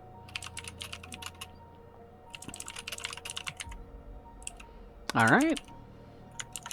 That's 2 for Orvan. Oh god, the audience It's tied. it perfectly with The all pool is 4. tied.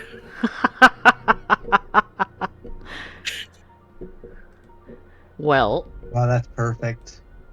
on Oh. all 4, On Yes, all 4. 18, all 4. CJ. Putting in 51,000 points in order to make that happen. What a dude. Shenanigans. The Shenanigans. audience has spoken. Look, Now, I'm what's gonna even start worse, making he- extra votes cost bits. Just you watch.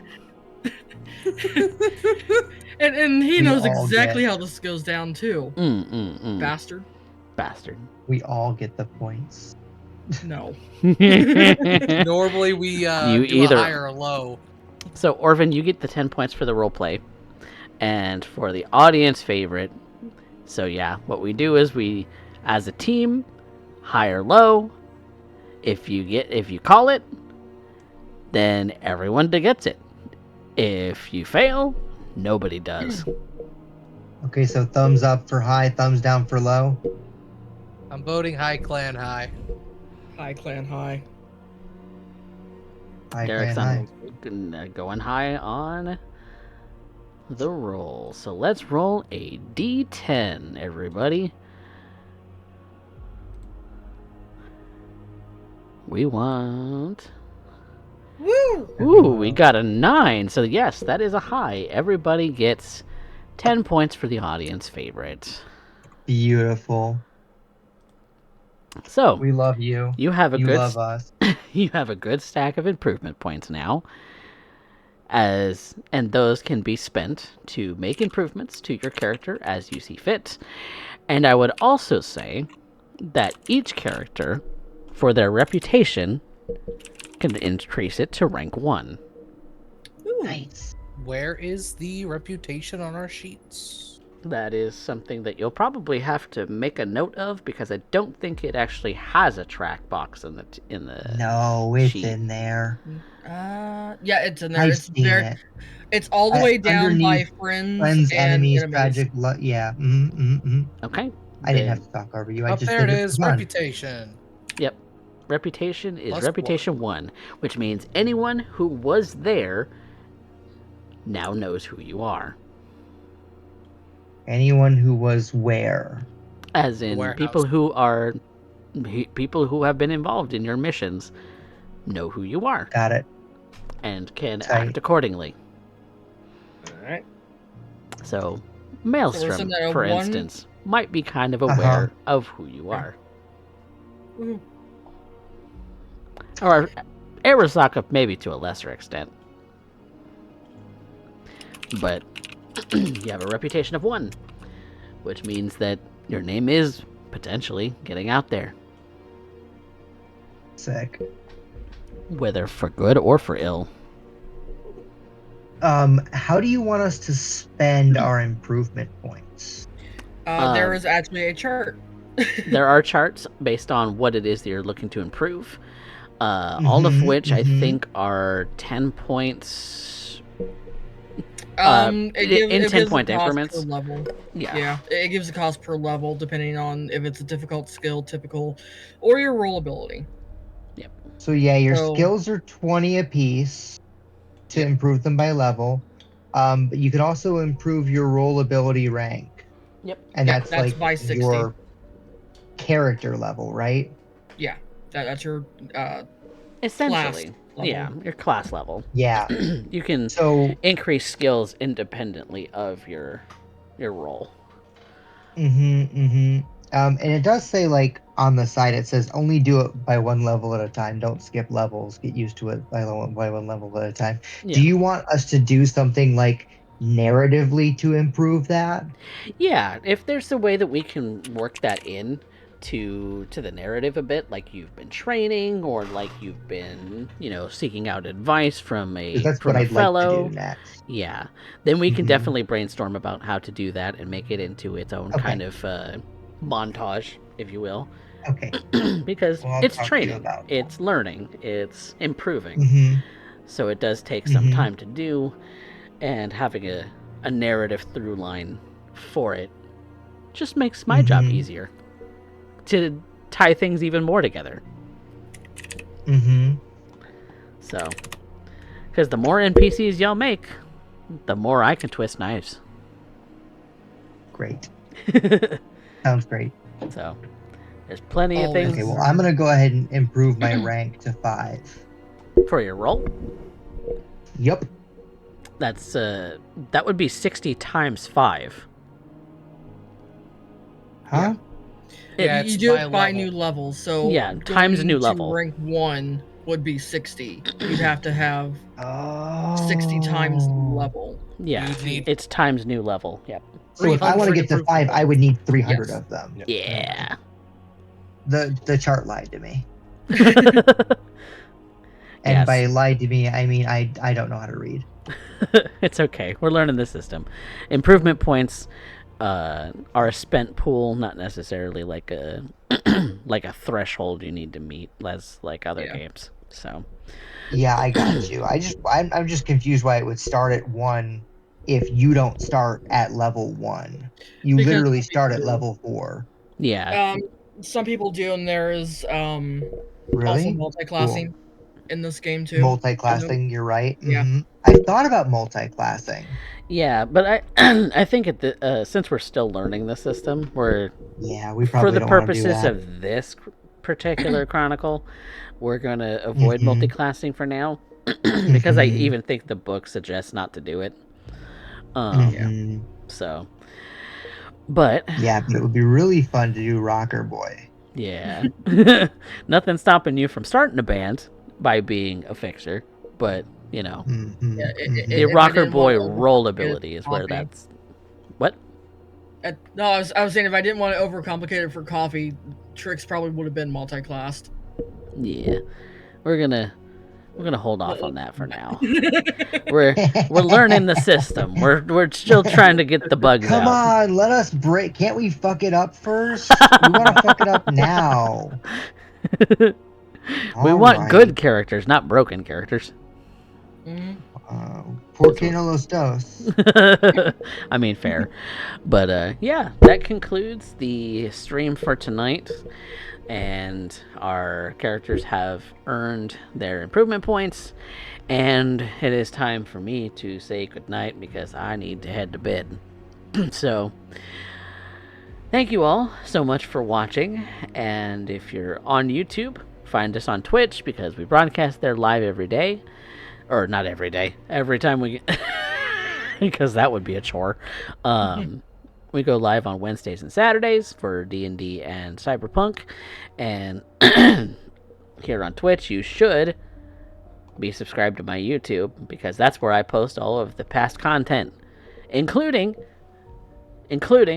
all of my past Vampire Chronicles, which Moxiepox, one of my wonderful players from Vampire the Masquerade, has been posting clips from some of the old stuff, so y'all should go and check out that in favorite moments in the Discord. So, but yeah, I hope you all have a wonderful rest of your night, and say goodnight, everybody. Night. Good night, everybody.